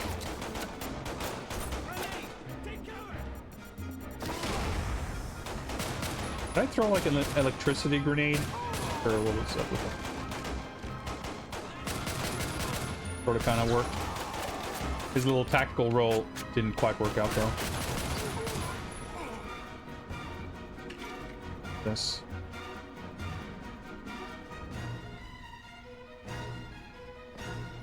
I'm just like, I cannot believe how much better this game got in the second half. And I'm so glad that it, you know, I'd much rather have that than the opposite. Like, if it's going to be uneven, I'm glad for the quality to only be steadily increasing over the course of the game. Okay, I got a little lucky stray hit on that parking meter.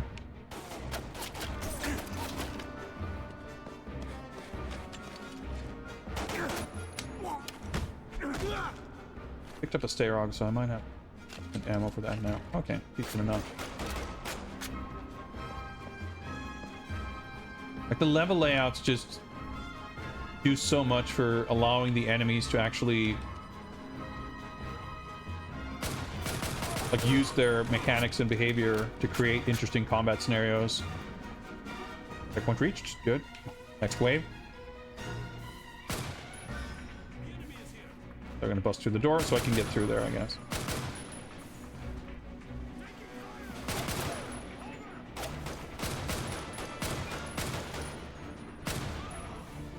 I love that you see a little red flash to indicate that they died. That is, he survived despite the red flash, but oh well. Misinterpret that. Okay, is this run? Surprisingly, oh, never mind. It was just a monster closet. I was gonna say a surprisingly big area, like interconnected here. Weapon box.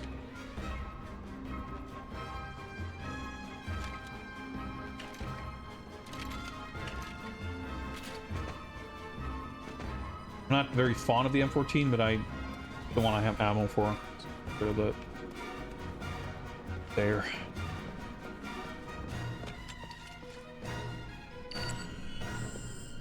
Enter the hotel and locate Green. It's so confusing because I mean it's not her, but Vesper is played by Ava Green. So when I see the name, I think of her. It's like, no, wait, right. The bad guy, Dominic Green. But I always do like a quick double take and get confused about who they're talking about.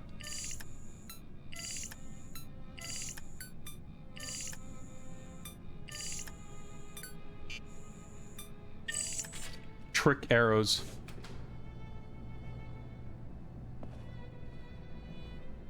That was for opening locked doors or whatever. Fuel cells, whatever. I'm gonna guess shit's gonna explode. I mean, it's definitely going to, even if I don't cause it, just by nature of the events of the film. Corruption in this country can no longer be tolerated. Camille, I found your target. Madrana's in the hotel atrium. Don't touch him. He's mine. We could see what happens, or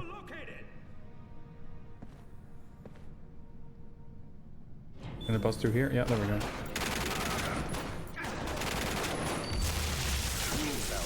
Find our way through the kitchen. Okay. Oh, there's the fire.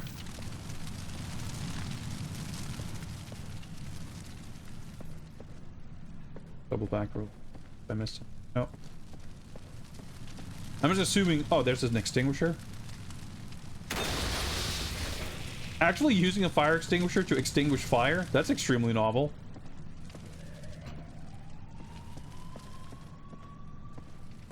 And like it actually worked well. It's not. I'm just having traumatic flashbacks to Nakatomi Plaza and the extremely awkward fire extinguishing sections of that.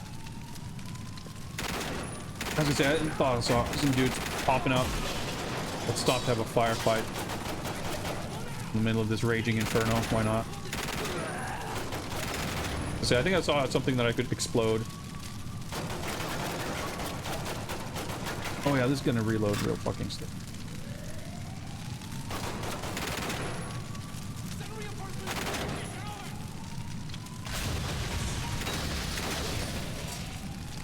Extinguish anything? No, I guess not. Oh, take cover, please.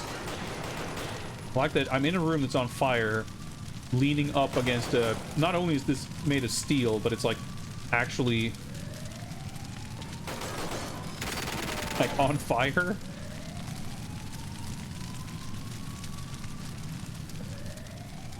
Nope. Oh, there we go.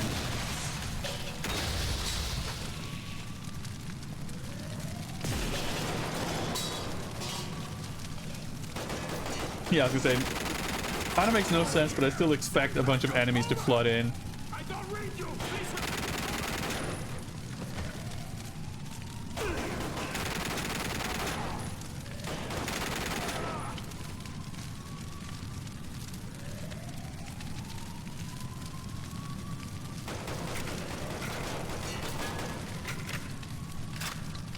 Zigzag through. Let me just lean up against this gas stove.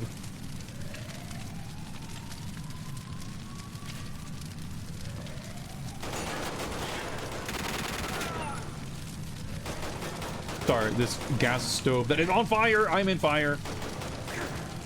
Okay, there were more gas tanks on my left there.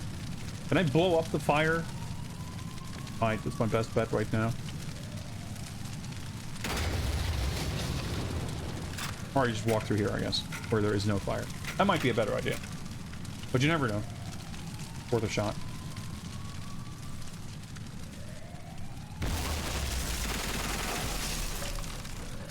feel like this machine gun should be able to cut through these flimsy wooden tables. I keep instinctively like hitting the reload button as soon as I... Dude, I guess you can do that. You can cycle, like when you see the ammo counter, like the ammo gauge fill up, then the reload is technically done and you can just start cycling through the weapons, because that's like more or less instantaneous. You can quick reload that way. Alright, made through a kitchen. Alright, that guy's not gonna last long. Alright, find Medranos, sweet, and watch Olga Korolenko kill him, I guess. Is this... Well, it wasn't open, but it is now.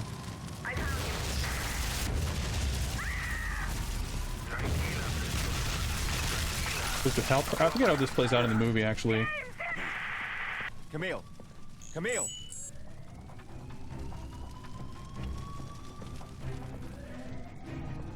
Despite the kind of layout of this place, I'm gonna guess that we're gonna get pretty linearly railroaded into where we need to go. That was fucking sick. This guy just went flying. That was awesome.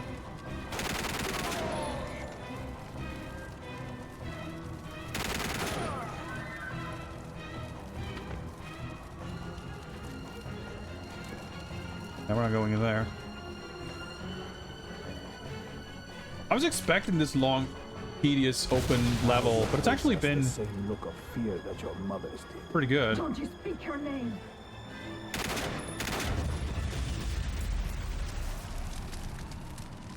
Yeah, she's not wearing this outfit in this scene.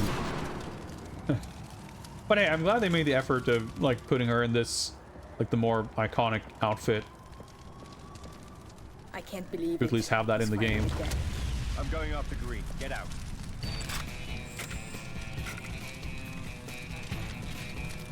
Hurry before Green escapes.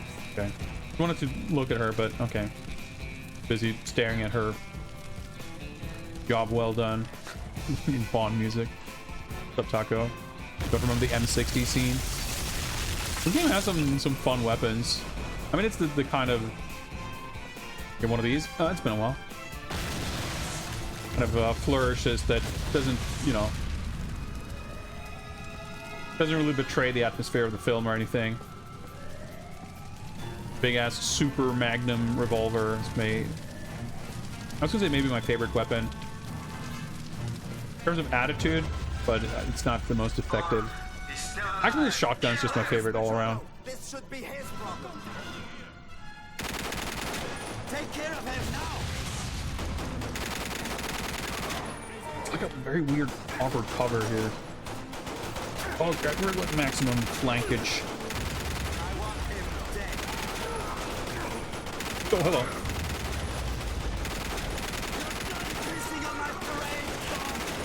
I see your full beret.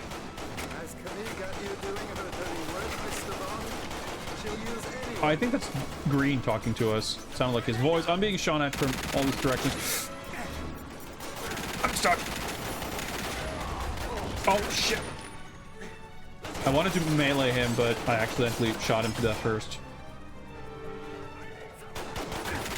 It's like...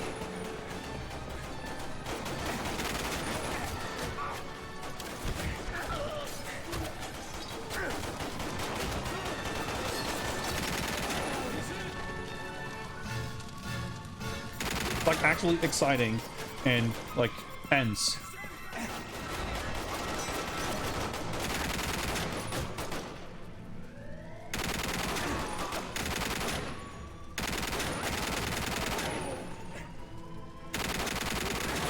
And at least in this level, this dude having his like entire private army here kind of, you know, it doesn't feel like it doesn't make sense. When you're like murdering half of Venice, it's like a little bit more ridiculous. You know, it doesn't quite play out like this in the movie, of course, but taking these kind of licenses for something like this doesn't feel too weird. Oh, is this hack the stairway door to get to Green? Is that what it said? Like, it's seems awkward to say that this game's well paced when like the connective tissue between the levels with the sort of story bits are so weird. And levels just seem to end kind of abruptly and you get thrown into stuff. But I'm so glad that like it feels brisk and never annoying or tedious. Oh, I guess that's the stairwell door. But I'm genuinely... Oh shit. Kill green. Okay.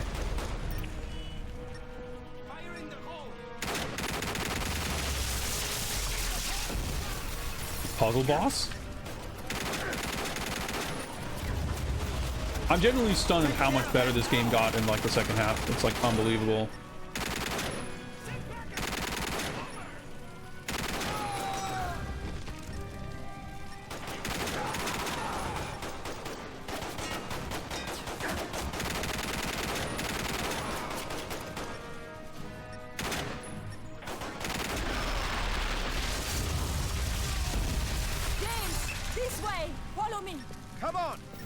There she is.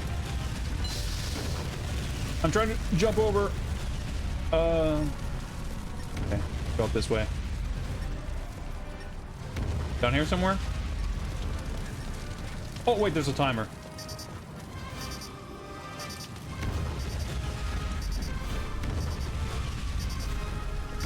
Probably gonna fail. Where am I going? Probably not here. Okay. I didn't realize there was a timer. But like, you know, we didn't get a boss fight where we need to shoot green like 4,000 times. Like, she was literally standing right in that explosion, didn't she? There's a little objective marker. Do I just jump out here? I guess I do. We just walk away in the desert. She was down there. Okay.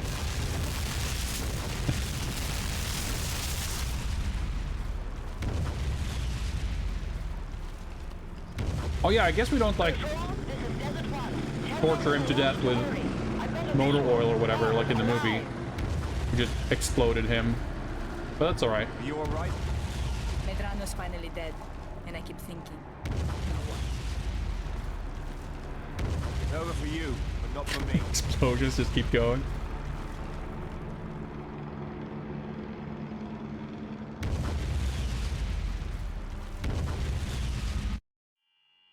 General Medrano is dead. Green as well. Congratulations. For what? White's still missing and the organization is still out there. I need a name. The man at the opera. Guy Haynes. I need you back, Bond. I never left. Now, hold on, White. They've got my name, nothing more. Go back, show me the last part. The diagram.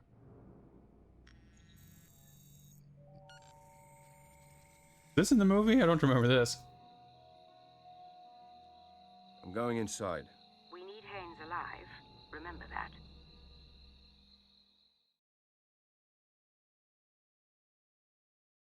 I was gonna say, this looks like it would start a new level, but I'm pretty sure the hotel was the final level. We'll watch the credits, I guess, before time. Let's see if we can make it sub 5. Yeah, I mean, that's the way it just sort of ended, like, abruptly, but then also had a weird cutscene that started something. Never mind, credits, we're done. And that just, like, perfectly summarizes the entire game. So, like I said, well-paced. It's a strange way of describing it.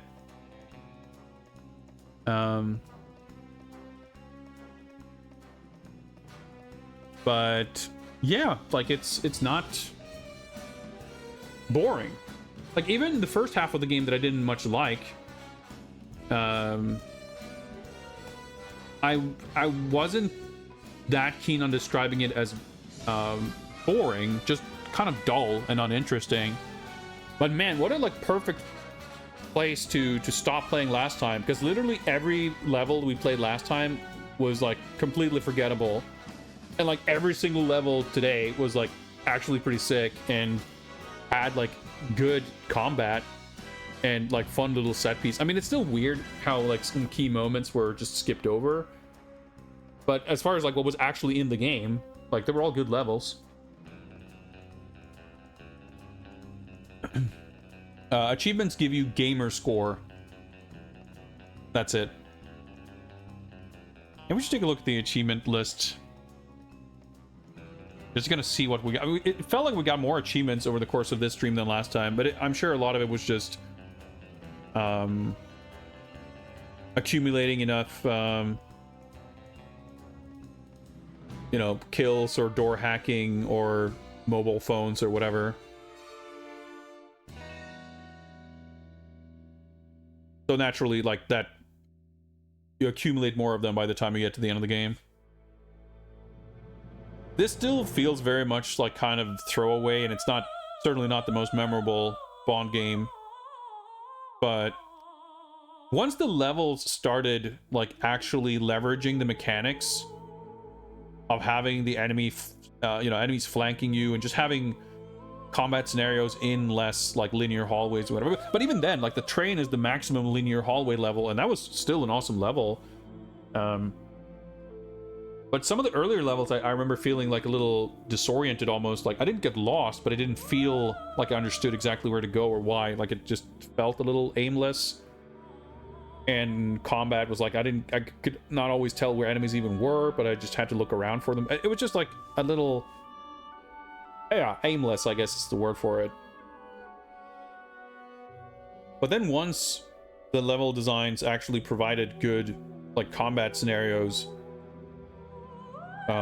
it felt great. And it was like, I think it's fair to say this has like had the most exciting like just quality shooting of any Bond game. I would say a game like Everything or Nothing like quite obviously has a lot of other things going for it. It doesn't need to have the best shooting, but on a pure like shooting mechanics level and the feel of the guns and like the satisfyingness of dudes dying and the way the enemies were animated, I think this game is like fully top tier out of everything we've played so far. But it obviously comes up short in a lot of other areas. So I'm still very torn on how I would put this like on the tier list. I would have to I'd have to see where everything else is and figure out where it goes comparatively. But after last stream, I was definitely feeling like, is this a D or a C? And now I'm like, I could easily see how this could be a B tier game. It didn't really like, a lot of what was unremarkable or arguably downright bad in the first half was still there in the same way in the second half, but the game just had the opportunity to show its actual good parts far more to kind of offset that overall impression. I definitely wouldn't go out of my way to recommend it. Like, I think the shooting felt good and it was kind of cool, but I'm sure like I could just play a Call of Duty from around this time or from any time and get that same satisfaction. Now, of course, what sets this apart ostensibly is like the theming, but you know, the theming isn't super strong here anyway. Like, because of how the Daniel Craig Bond films were, there isn't that much like Bond flavor to it, so to speak. And if that's what you're looking for, there are better games than this. But I'm very excited to see how Bloodstone will compare to this. I want to say that's... Actually, I'm sure. I was going to say it's Eurocom, I think, but Eurocom, I think, did the PS2 Quantum of Solace. They might have done Bloodstone also.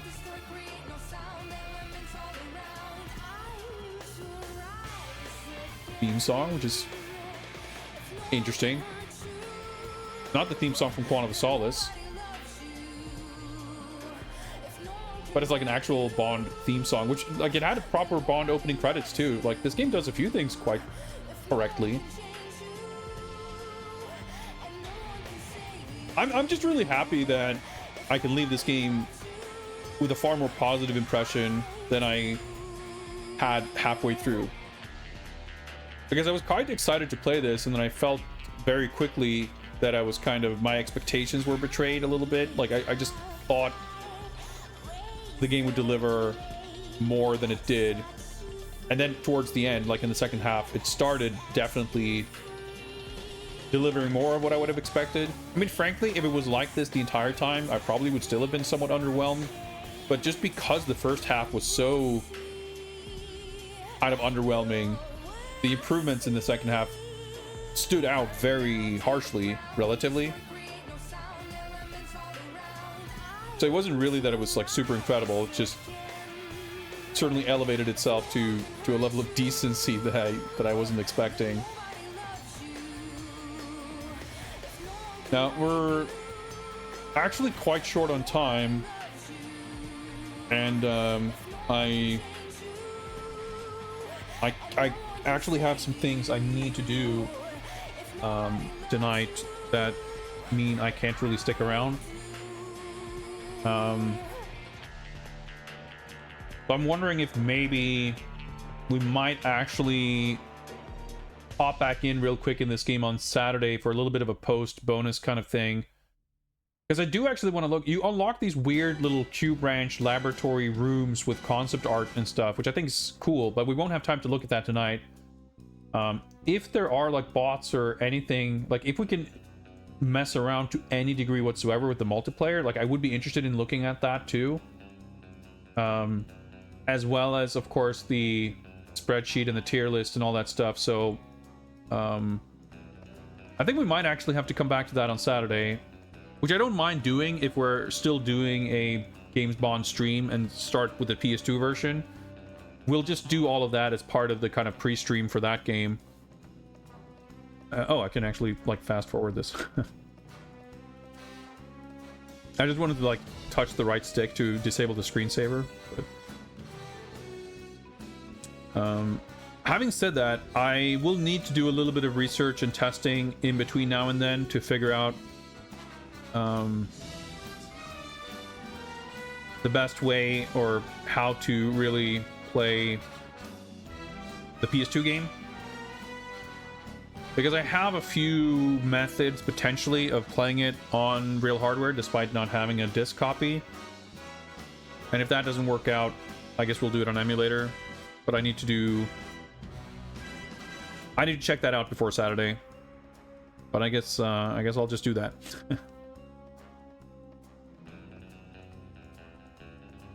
Let's just do this. Yep, all the production babies. Tanner, you remember that briefcase we were looking for? Post credits. Shell, silver case, $115 million in poker winnings. How could I forget? It seems we're looking in the wrong man's estate. Hey, we got a James Bond will return.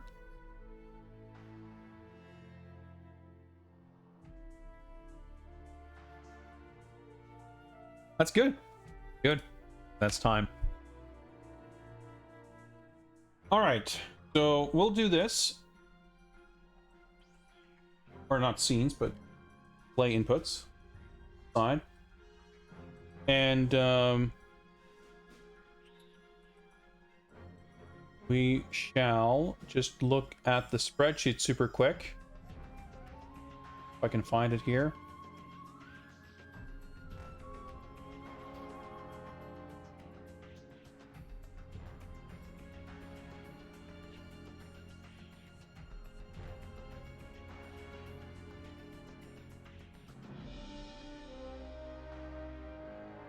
So Quantum of Solace for the Xbox 360 has been completed.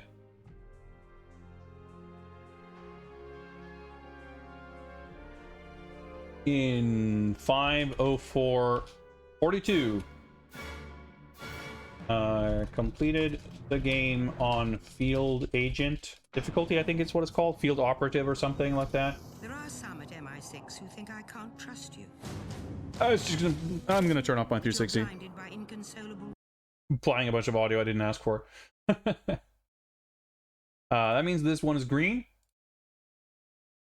Oops. Bro. Hold it. And next up will be Quantum of Solace for the PS2 by Eurocom. Barring any technical disasters, that will begin on Saturday's stream. But we shall also follow up, do a little housekeeping that we didn't have time for tonight. We're gonna check the bond quotient data here for this game that we just finished. We're going to take a look at the achievements, and we're going to look at some of the concept art unlockable type stuff, and maybe inspect the multiplayer if we can, along with the credits. I mean, fast forward a bit in the end, but I don't know, 5-6 minutes, something like that. A little bit more maybe. So yeah, a little bit unceremonious, but I have something I need to do in like the next 10 minutes. So I gotta skedaddle. But I'm very satisfied that we were able to finish the game. I'm very happy that it actually ended up being a lot better than I thought it was going to be. It didn't run out of steam. It, in fact, picked up steam in the second half of the game. And that means that next up will be game number 40, Quantum of Solace for the PS2. Yeah, adapting Treyarch's FPS into a third-person action game for the previous gen console. I'm excited to see what form that'll take. But yeah, we're just going to keep things simple there. Thank you very much for hanging out, folks. See you guys back on Saturday for more Games Bond action. Till then, have a nice rest of your week. Take care, everybody. Thank you very much for tuning in, and goodbye.